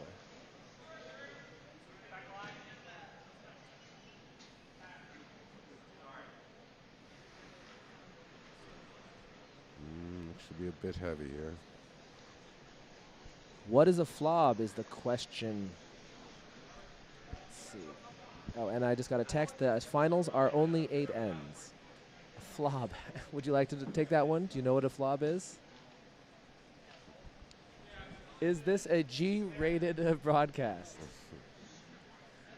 All right. Well, I'm no longer allowed to say what the F stands for, but it says little outside biter are the other 3 letters. The F, you can use your imagination. I believe there's an ing at the end of that. Well, according to Merriam-Webster online dictionary, a flob, the definition of flob is a verb, in fact. It means to be clumsy or aimless and moving. So contrary to popular opinion from the other commentators here, it is not an acronym for anything. And that's what we're going with. We're sticking to that story. From that definition, I am a heck of a flob. All right, 2 misses in a row for Dan.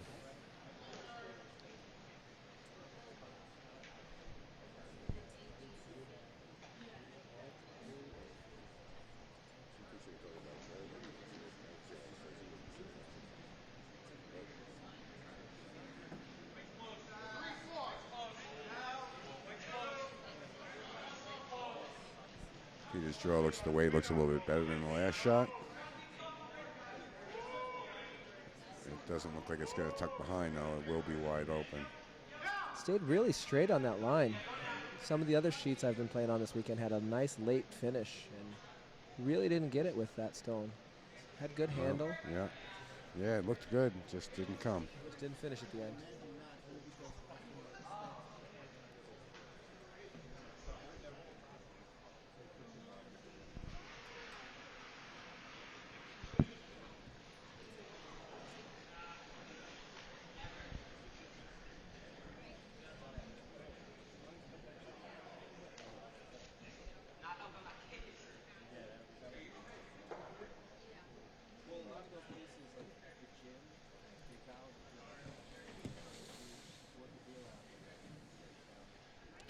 Okay, looks like Gert's going to try to hit and maybe get a roll to the wings.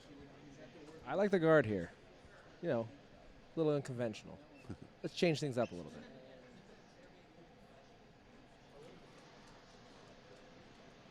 Our Iceman let me know that I've been calling some terrible games this weekend. That was nice of him. Probably wasn't wrong. I'm a lot of things. Conventional is not usually one of them. Yeah. Uh-oh. Now they're trying to pull it over. It doesn't look like it's going to come. Oh, he got a piece of it, but I not think he enough. wanted a bigger piece. Yeah. There's an opportunity for St. Paul right now.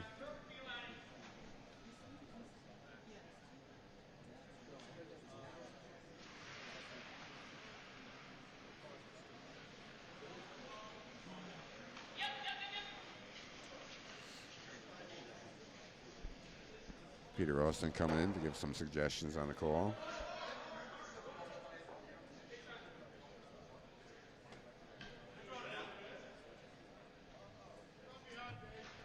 And basically gets told to go back and start to get ready to sweep. As a front end player, I've told my front end, get ready and throw, sweep, just shut up and sweep. With one job. Well, I stole my daughter's line earlier this afternoon. You didn't hear it. It was throw 2, sweep 6, and shut up. There you go, Dana. I gave you credit this time. I have a hard time just shutting up in general. You and me both, brother.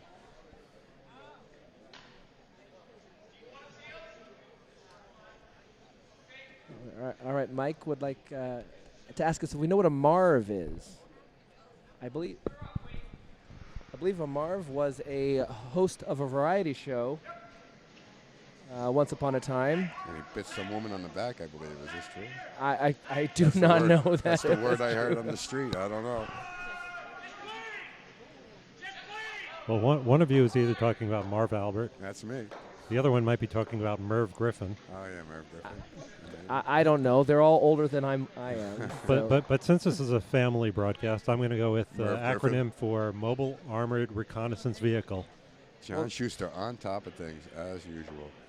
Right there with the definitions.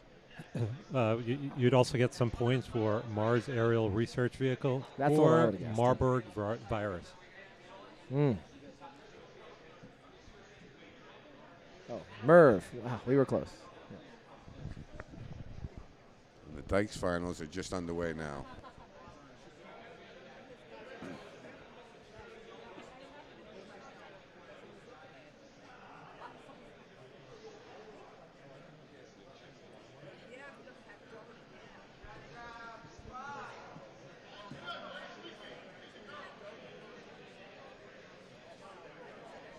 So, Matt, are you doing any other Bonspiels this year? Yes, I'm doing all of them. Nice. You're a busy man. I am. Coming up in a few weeks, we have the Golden Handle, which I still haven't registered for. Well, good. That's good that you're going Well, to. there's still space. So, Yeah, I believe there's a lot of space. So we'll be signing up hopefully this week. Who's going? You, Me Jan, and and Sharon? No, me and Sharon and TBT. So Okay. we're going to the Spring Fling in Petersham. Nice. Peter's Ham, not Sham. It's a great party there. And I think we have one more. Cherry Blossom down in Potomac. Yeah. I played in that last year. It was a fun time. It's a good time. And later this year, Sharon and I are going out to San Francisco. Oh, that's nice. Yeah.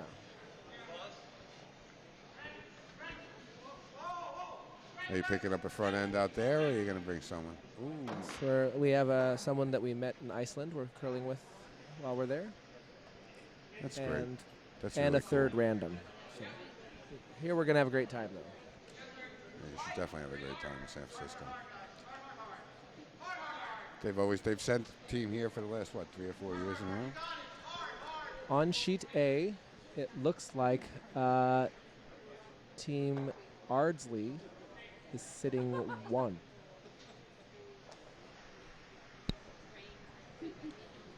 And since a significant amount of time has probably elapsed since Ellie asked that question, I think it's whether Nutmeg was sitting 1 or 2 at the time is sort of irrelevant by the time we got around to answering her. Well, I think Nutmeg is sitting 1. Is yellow. Nutmeg's yellow. Well, there's a draw coming in, trying to get Nutmeg to get there. Second rock looks a little light and a tight squeeze. Ooh, we better work it. Little light. Just a little short. St. Paul's coming down with the hammer on sheet 2. George is angling the body and screaming at the same time.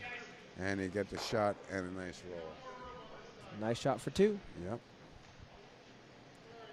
Tightens the game back up again.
Sheet C is kind of getting a little out hand right now. The Clouser rink is pulling away.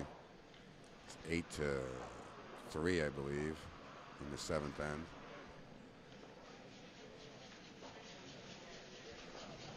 We just wrapped up the 6th, I believe, on sheet A. I'm not sure who scored that. It looks to be Nutmeg. Nutmeg got 1, I believe, in that last end, so I think the score would be 7-5 now. Still a real tight game. Yeah.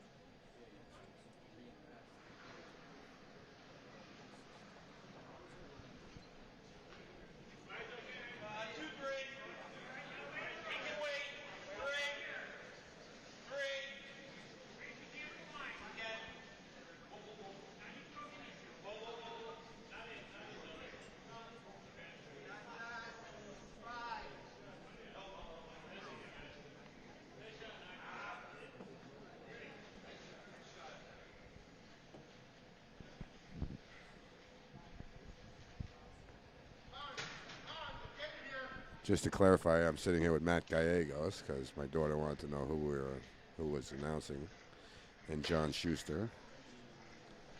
And she sent me pictures of her laughing at me doing this commentary, which is basically the story of my life. My 2 daughters laughing at me. To be fair, as soon as I turn off the mic, I'm laughing at you doing the commentary as well. Everybody is. That's all right. Just wish you'd put back on your pants.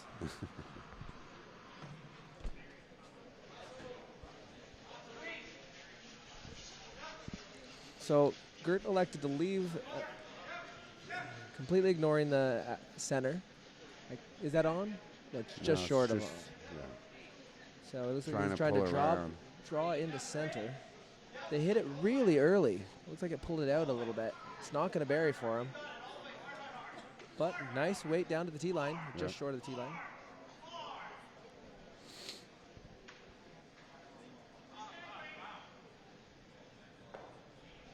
Looks like they're calling a hack weight shot.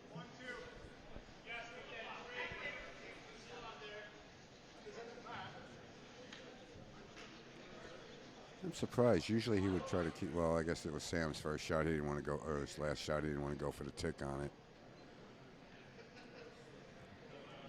But usually in this situation, Have we given the history of Sam to Yes, our we have, broadcast yes. viewers? Also playing in many other 5 and under events. Turns out we're not counting his years in Australia as actual curling oh really? experience. Yes. So Junior Worlds has really not. Those did not count. So Yeah, as far that's as I'm concerned, he's a first-year curler. That's not really curling. I Or guess. second-year Junior curler, I Worlds. guess.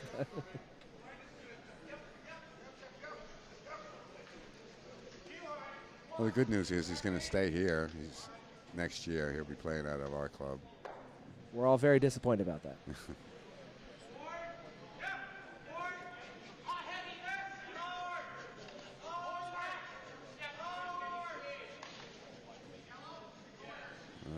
Greg with a miss. Looks like he got a piece, maybe? No. Flash. Oh.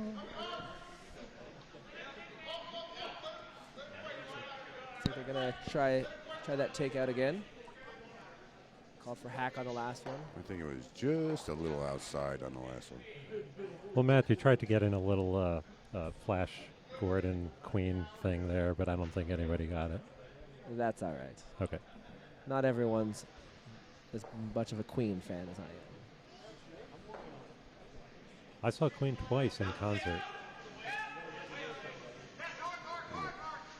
And how was that concert? I can't remember. I think So it was it must have been a good Pretty time. good. It must have been good. One I believe was at the Nassau Coliseum out on Long Island. All right. The other one was actually in Hartford, Connecticut. Sweet. How long was your hair at that point? I think my hair was probably like Derek's. Now or then? I'm going to guess then. For those who Okay. can't see Derek has a short on top, long in the back mullet. Oh, no. Back up, pal. No, he trimmed up for the broadcast. The mullet. Right away.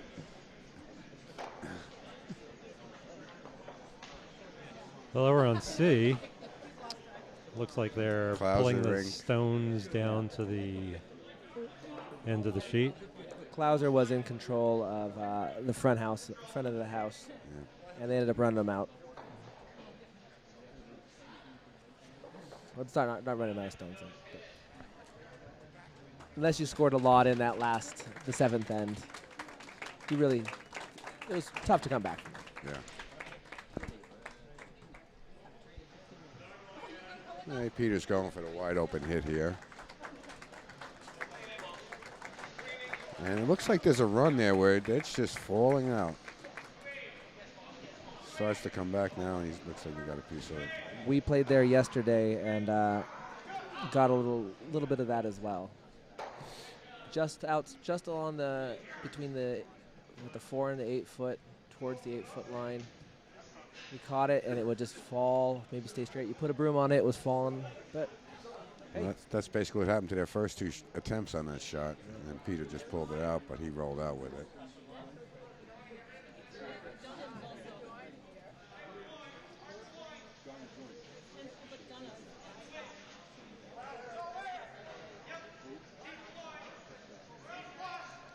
Mike Murphy was kind enough to provide me the definition of what a marv is. It's well, I'm not going to say that. Can it get bigger? You can decide if that's. I'm out.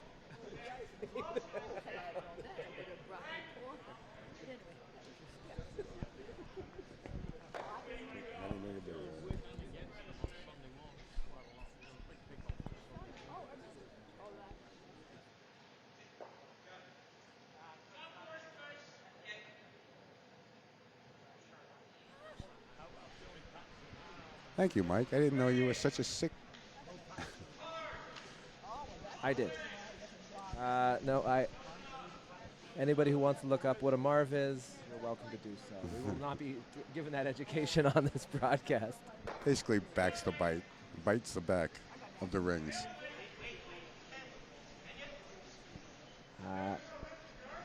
Jeff Lessick's description of Marv is, we'll say, spot on. I guess me and you have lived under a rock, huh? We didn't know what a Marv was. I didn't know who a Marv was. Oh, okay. Showing your age, you know. Big Queen fan, but not a Marv Albert fan. Nothing really matters. Yes! What was that?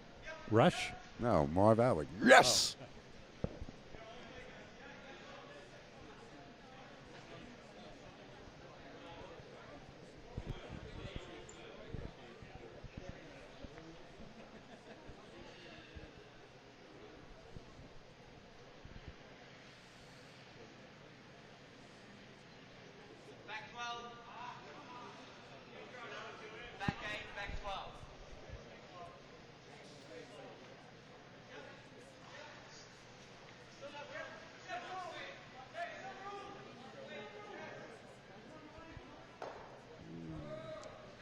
Tap attempt was a little heavy, Yeah, push it way out.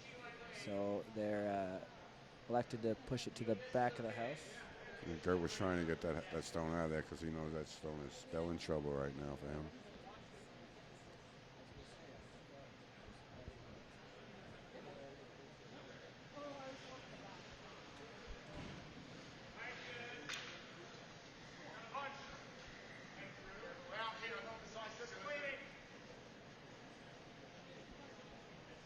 We're about to have the pleasure of watching our Iceman take the ice. It's poetry on ice. It really is, watching him deliver. Followed by a lot of swearing. Those leg kicks, he used to be a Rockette.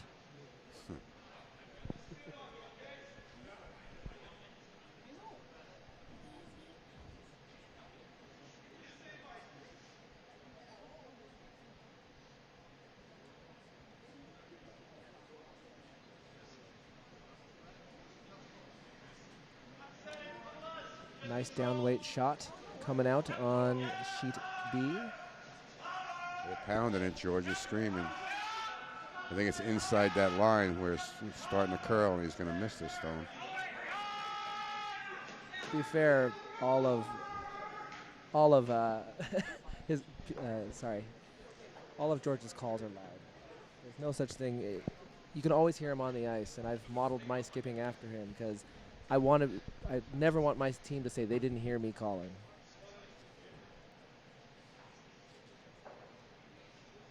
I don't twirl the broom as much. A little bit of broom twirling. How about the Michael Jackson move? Do you pull that off? Well, No. You're referring to Matt's moonwalk while he's out there skipping, right? Okay. Trying to coax the stone over to where it, back where he wants it to go, right? More George's Yeah. moves. Okay. We'll keep it with the Michael Jackson moonwalk. Okay. I am going to work more moonwalking into my skipping now.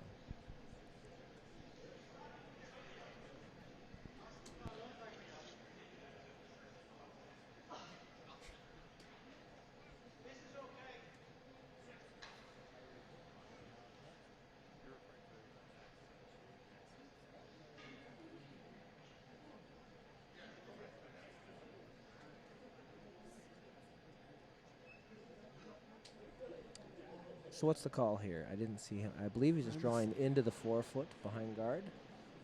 Looks like it. You wouldn't really guard the stone in the back of the house. No. For those of you watching sheet C, Martin was heavy on his first stone. Hold it to the back.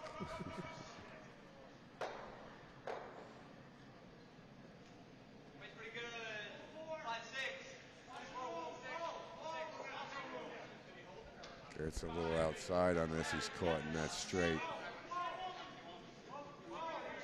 Looks like it's coming back now. But down to it. Down to the back stone. I am a terrible weight caller. That's why I skip.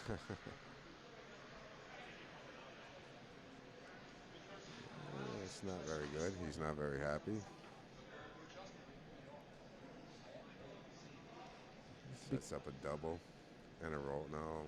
Oh. Doesn't. Are they playing the double? Is this the, is this the hammer? They're playing the hit. This is not the hammer. Red has the hammer. So they seem to be playing the double.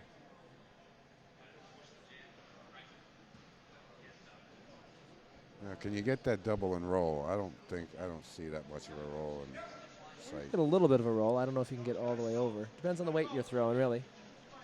He's got a tight broom. Looks like he's going to come with up weight.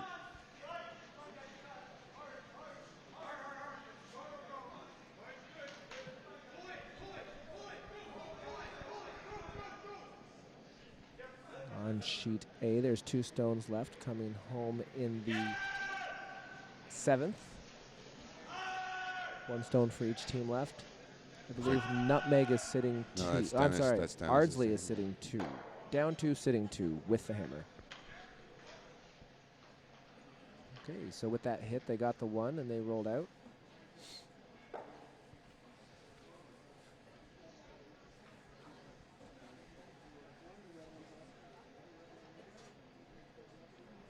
Is this the pull the plug? No, it is not. This is the McKay-Douglas, the 80th of its kind. Well, the 80th Douglas anyway. I don't know how long the McKay part has been in front of it. I don't know. Both of those are longer than I am. I assume both these events are longer than I am. Or longer. Whatever. It's been a long day.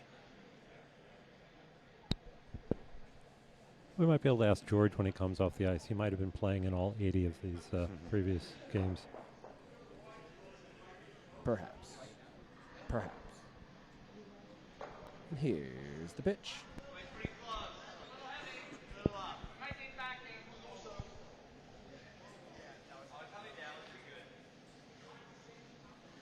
Okay, sweepers are off it.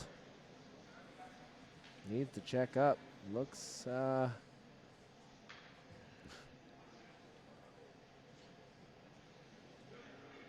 just. Will it stick around? They got it out. Sam tried his best to hip check Peter not to sweep it, but he got it out. Well, that Sam needs to learn to respect his elders. Yeah. In that case, everybody. Yes. Because how old is he? 15, 16? They count age different in Australia. Yeah. It's upside down, right? That's right. So, like, if you're 9, it means you're 6? Is that how it works? Something like that, yeah.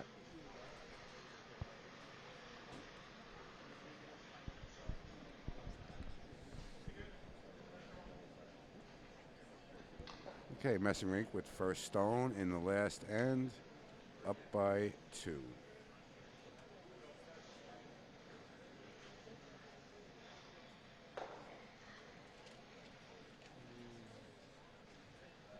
On sheet A, we have Mellerup sitting 2, getting ready to throw hammer.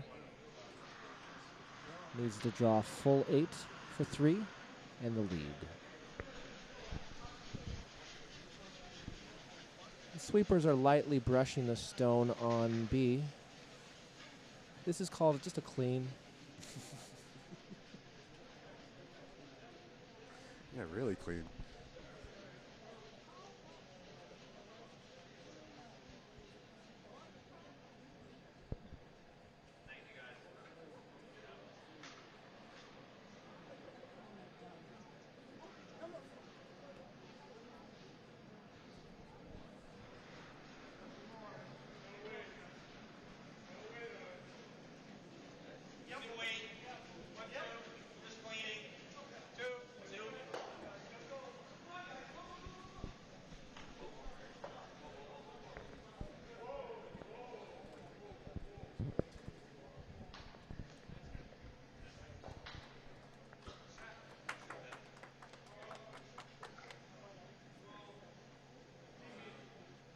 Nice draw for 3 on A.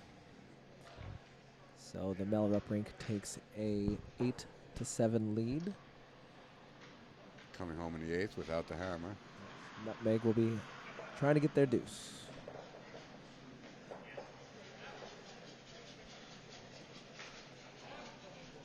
You can see Dan dancing down the ice, his fancy footwork. He was close.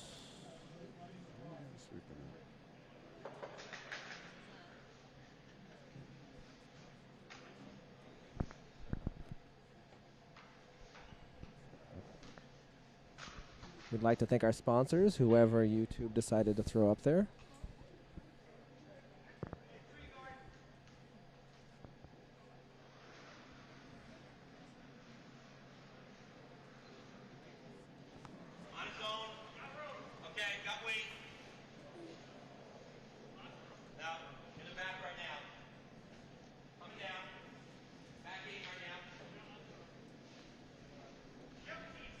St. Paul takes advantage of that miss and pulls the guard behind, draw behind their guard.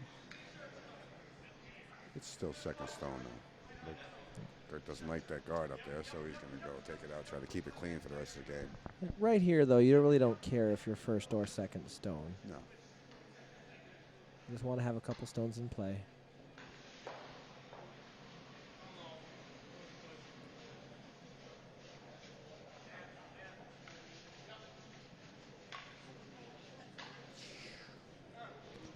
Whoops. Second miss in a row on that stone.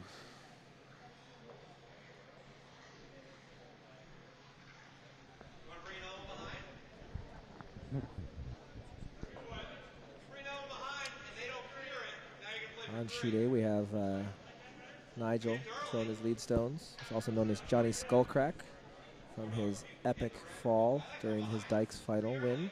Does not remember the win.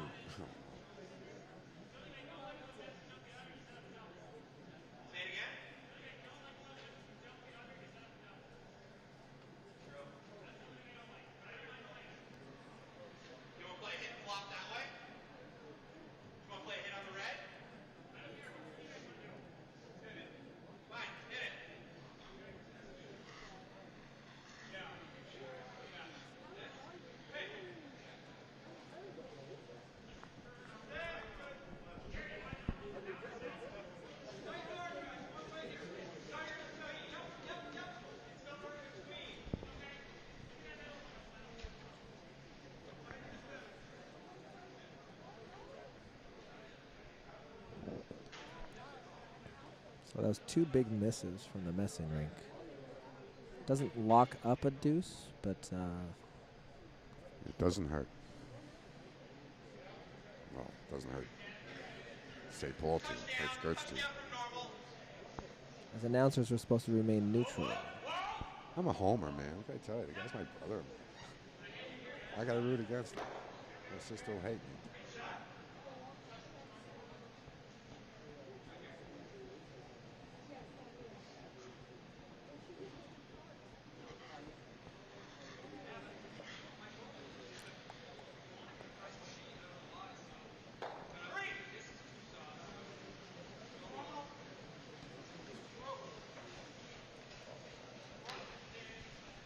Looks like he's on this shot. It might get a nice little roll to boot. No, nose Looks hit. like nose hit. Yeah. It's not shot. Well, like you said, You're St. Paul, you're not too worried about it. You have 2 stones. They're played on opposite sides of the sheet right now. Gert was really looking for a hit and either roll to the center or roll to the other side of the sheet.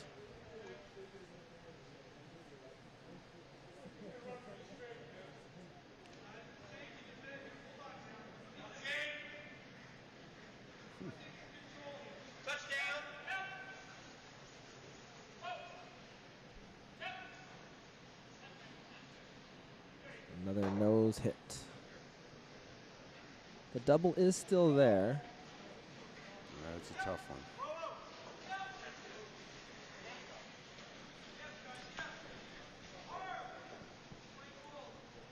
Dan likes these upweight shots.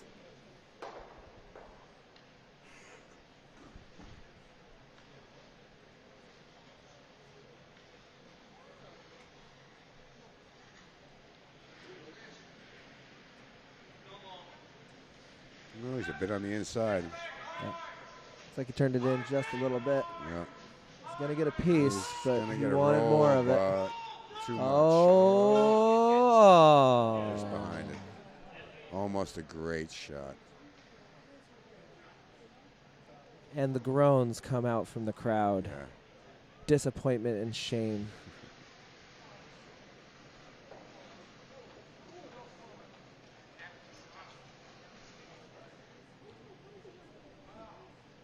We're a tough crowd here at Ardsley. Demand perfection at all times. That's why they've asked me formally to leave.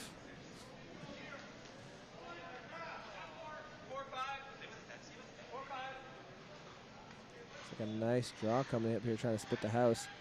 Sweepers are not looking at it. Looks like it's going to settle up okay. Got a legal broom pushing it to the outside of the house. It's close. It's going to hang out there for a Merv. For Merv. Oh, Marv. Marv. Ah, whatever. Merv Griffin did not bite the back. Unconfirmed.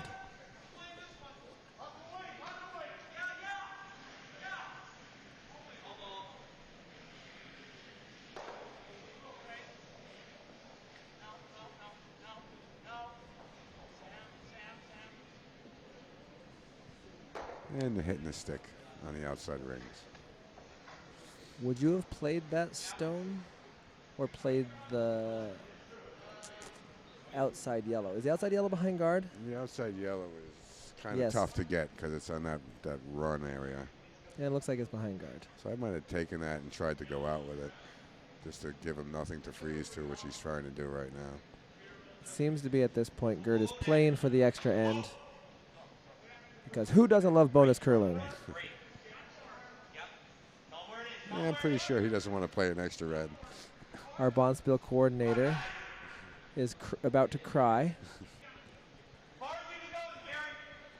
Joe Sablo has done a fantastic job all weekend. Yes, he has. Joe and his wife Gruden have been very good. This has been a very good Bonspiel with great food. Joe has one of the more impressive mustaches at our club. Also recently voted the most handsome man at the club.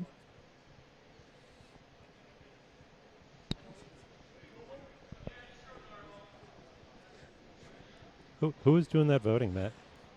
Wasn't me, I'll tell you that. There was a handful of us. Was that on the Wednesday night men's league? Yeah. There were slim pickings, I guess.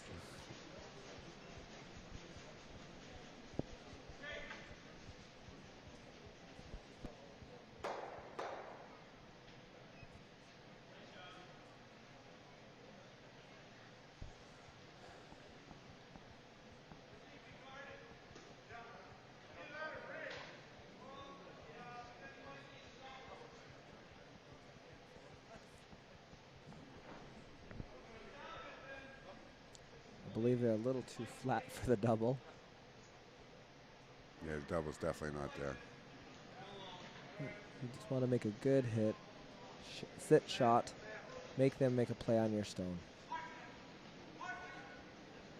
Looks like he's a touch outside though. Just has to get the contact, make him make the draw. Still has to make their shot. So Team St. Paul needs, what do they need?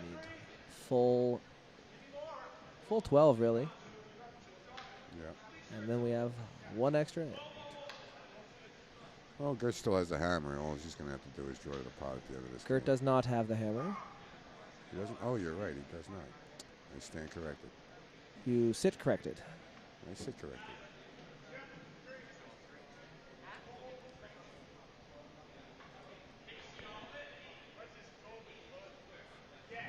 And there's actually a few more stones left, so not quite the hammer.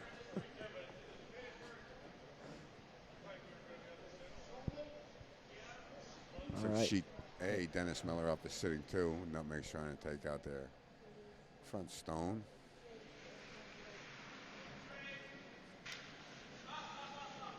Shooter slid a little wide on that. Trying to pull it back in with the sweeping and gets the guard. Oh, and rolls over. Oh. Almost a very interesting Yeah. double off your own stone.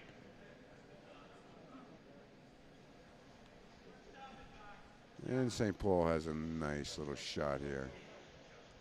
Oh, Dan able Slides to pull to it the to the back. back. And it looks like it's still counting. Second shot. They probably have to make a play on that. Do you draw down or you make the hit? Looks like they're like he's playing the making the hit. hit. Or the ice might just be a lot straighter than there than we thought.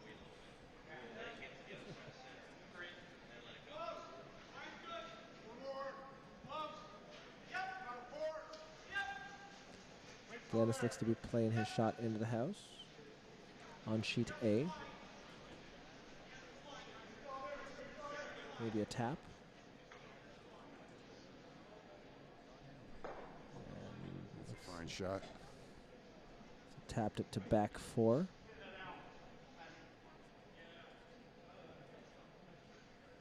The double is there. They're not going for it, though. They're going for the hit and roll, looks like. No, I believe they're going for the double. You kind of have to get that one off the forefoot. Whoa, Down goes Sam Sam. goes down. That looked like it hurt. Yeah, it did. And it hurt. And Did he touch? He touched the stone, I believe. burn the stone. Oh, there's a shame. So now they have a draw for the win. We will be deporting Sam shortly after this game.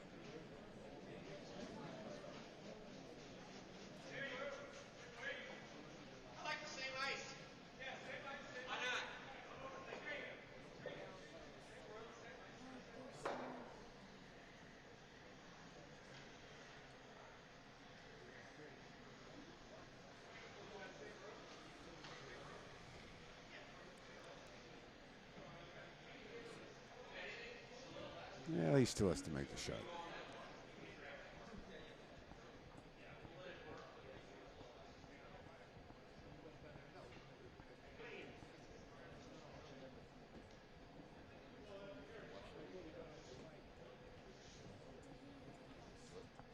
Yeah.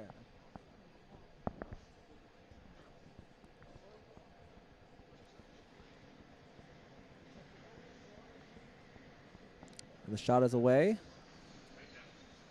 Looks a little light. They need full 12. Looks A okay. it's a little light. It's curling. And They need to pound it. grabbing. I don't think he's going to get Looks there. like it might be light. I think extra ends on sheet 2. Redemption for Sam. Yes, and he is a little relieved. The deportation bus is just an idle in the parking Well, lot. I've already called INS. Win or lose, we're sending him away.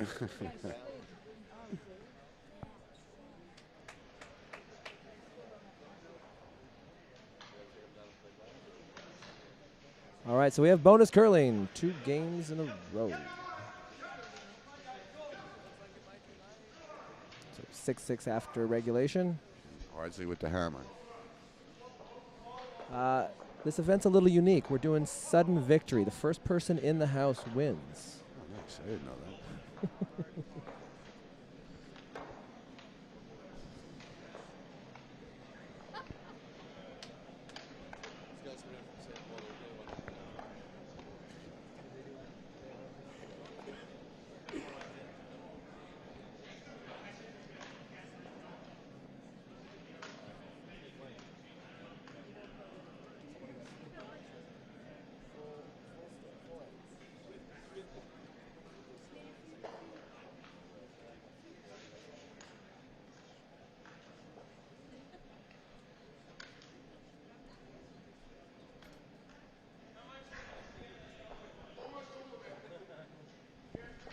Yeah, sheet 1, we're down to Skip's Rocks, it looks like. Dennis Mellerup is sitting 1 stone. He's sitting first and third. Without the hammer. On sheet A, what is your shot here? I think I play off of my stone into the forefoot. You know you have that shot now. There's no guarantee you're going to have that on your next shot. I think that's the best thing to call. Because he was trying to get himself to the button, but I just don't see where the draw is there. Maybe from the outside. I don't know how it's finishing. From the left side. With Yeah, the you could in-turn. probably get around that guard and still finish on the button. It looks like he's going for the promote on the yellow. Which is a good call. Like you say, you don't know if you're going to have that gun after the next shot.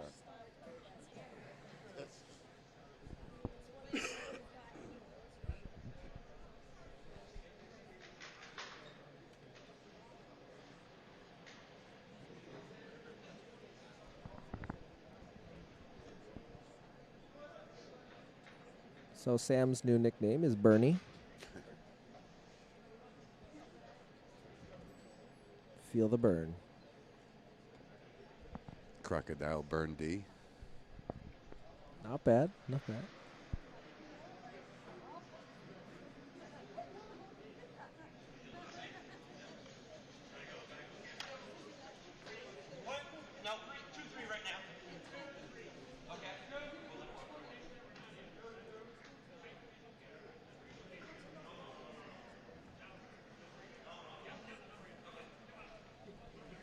George's guard is a little outside the center, so they tried to bring it as tight as they could. At this point, it doesn't need to be perfectly on center. You just need stones in play.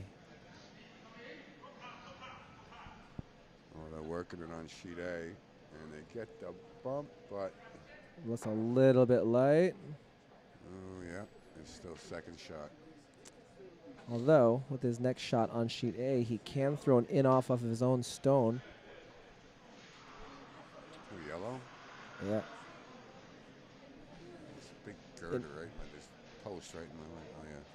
Oh yeah. Oh yeah. Oh yeah. In-off off it, and if you stuff it, it's 4-2. All You right. might roll across the face. Sam made his first shot. It was a throw through.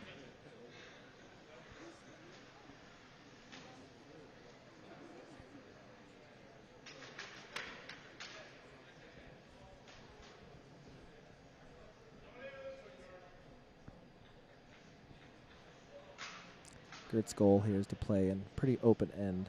Leave himself a shot for the win. Clean and open.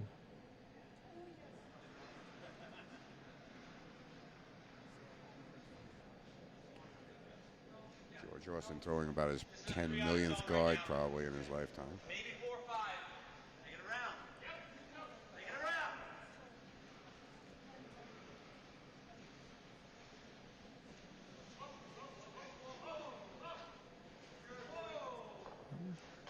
Good shot. I believe the call was the draw behind, but the tick and guard towards the center, it's an okay result. You don't mind that. All right. So Gert is asking Bernie here to throw back line weight. Chip it off to the side. Yeah. Roll your own stone off to the side as well.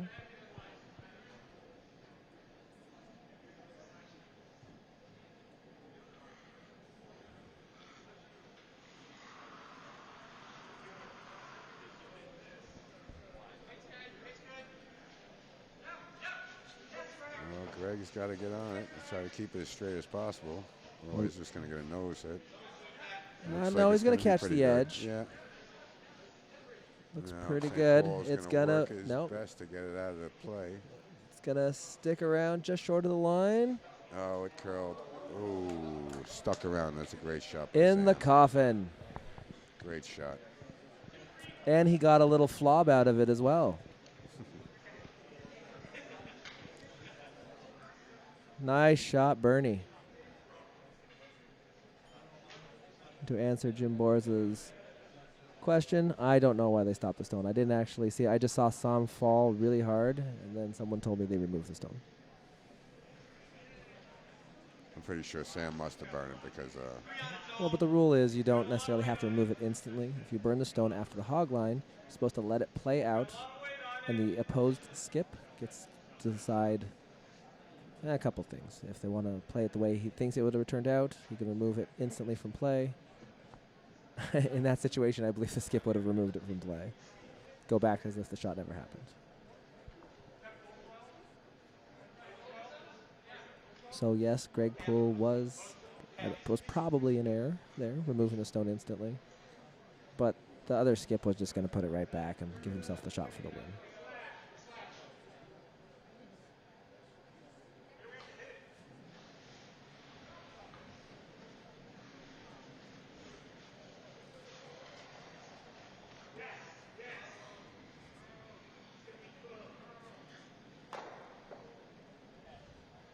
And there goes the flob. But got rid of the guard. Still a pretty open and clean house. I believe they're calling the guard. But to be fair with you, a biter 12 is probably not going to be the scoring shot.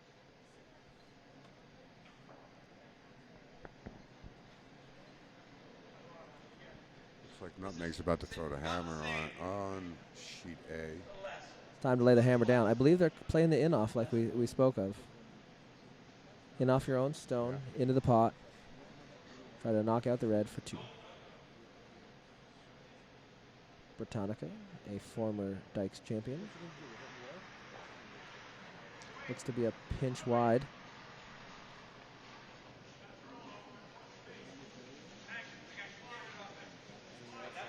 Gonna catch the outside of it.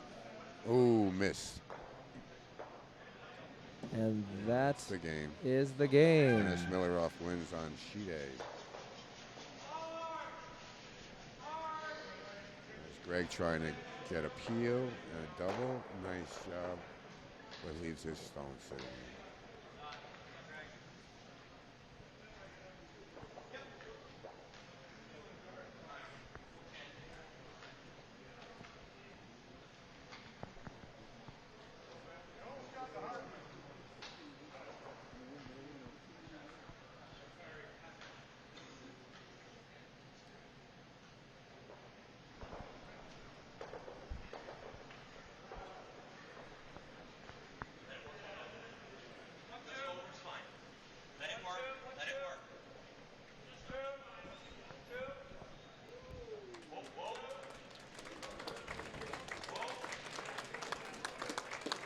And the crowd salutes our teams coming off the ice from sheet A.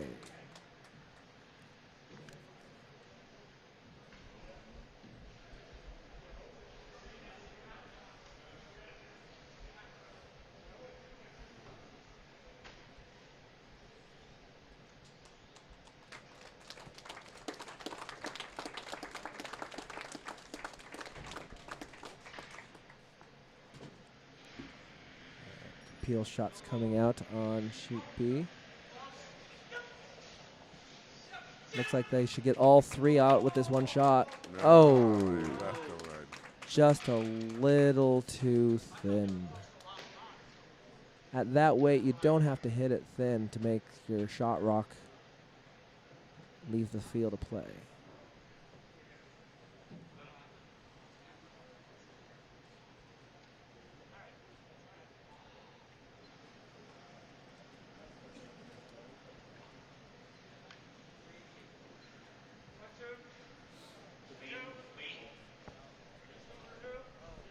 Stone's starting to curl now. Looks like they're going to do it right up in front on the center. Should be a nice guard. And you peel it out again, but at this point it's probably high enough that it makes it difficult to peel both stones and lose the shooter. Yeah.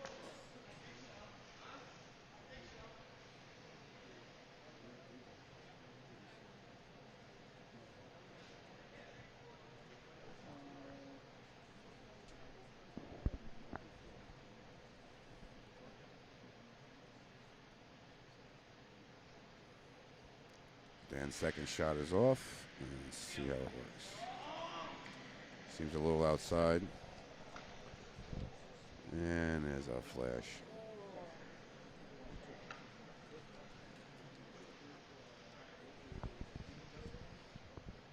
It's been the story today. The messing ring just hasn't been on their game 100%. or even in the high. They've been just a little off today.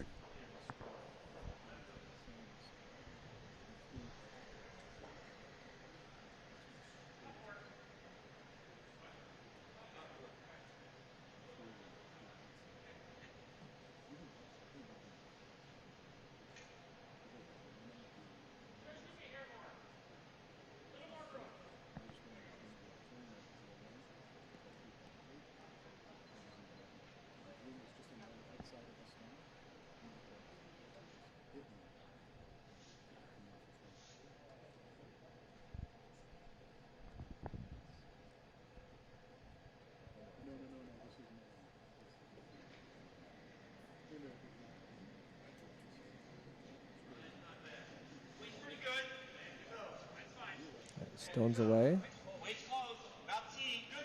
Line looks okay. Seems to be hanging out a bit from it's clearing the guard by several feet. Which means they're probably not going to get the berry they were hoping for. No, that leaves a wide open hit and a roll. At this point, Gert has to change his approach. Can no longer keep the front end open. But a good hit and roll here would force the St. Paul skip to make a draw into the forefoot, probably touching the button to try to steal in the ninth.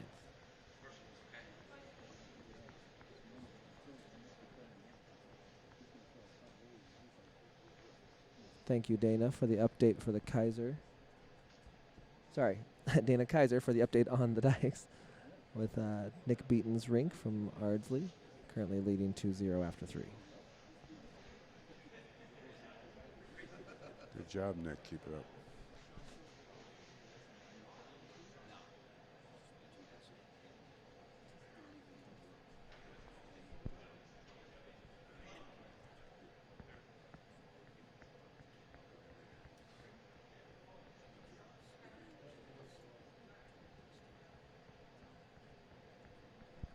Stone looks to be fully exposed.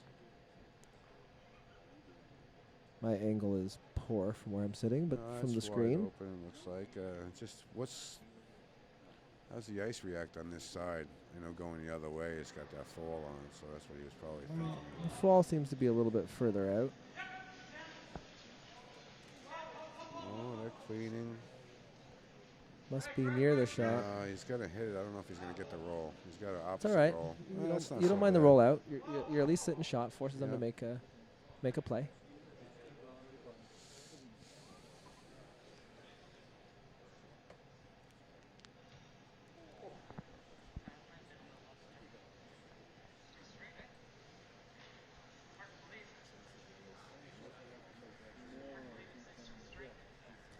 Oh, you can St. cut Paul. the tension with a fork here in the warm room. Everybody's up on their feet watching the end of this game. It's because there's a shortage of chairs. Yeah, they break a lot, these chairs. They're old. I believe they're the same age as you, right? No, nothing's the same age as me. I'm old as dirt.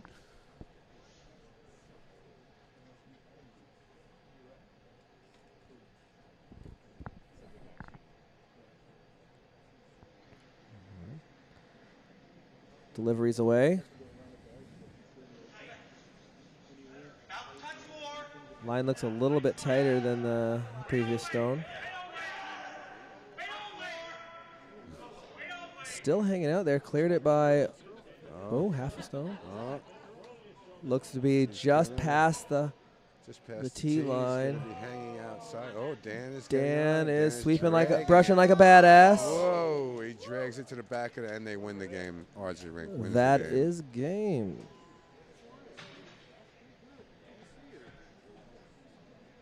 All right. Well, thanks for everyone for tuning in. Hope you enjoyed our broadcast. Until next year. Thank you for watching the McKay-Douglas. The 80th McKay-Douglas. 80th. We'll see you for the next 20.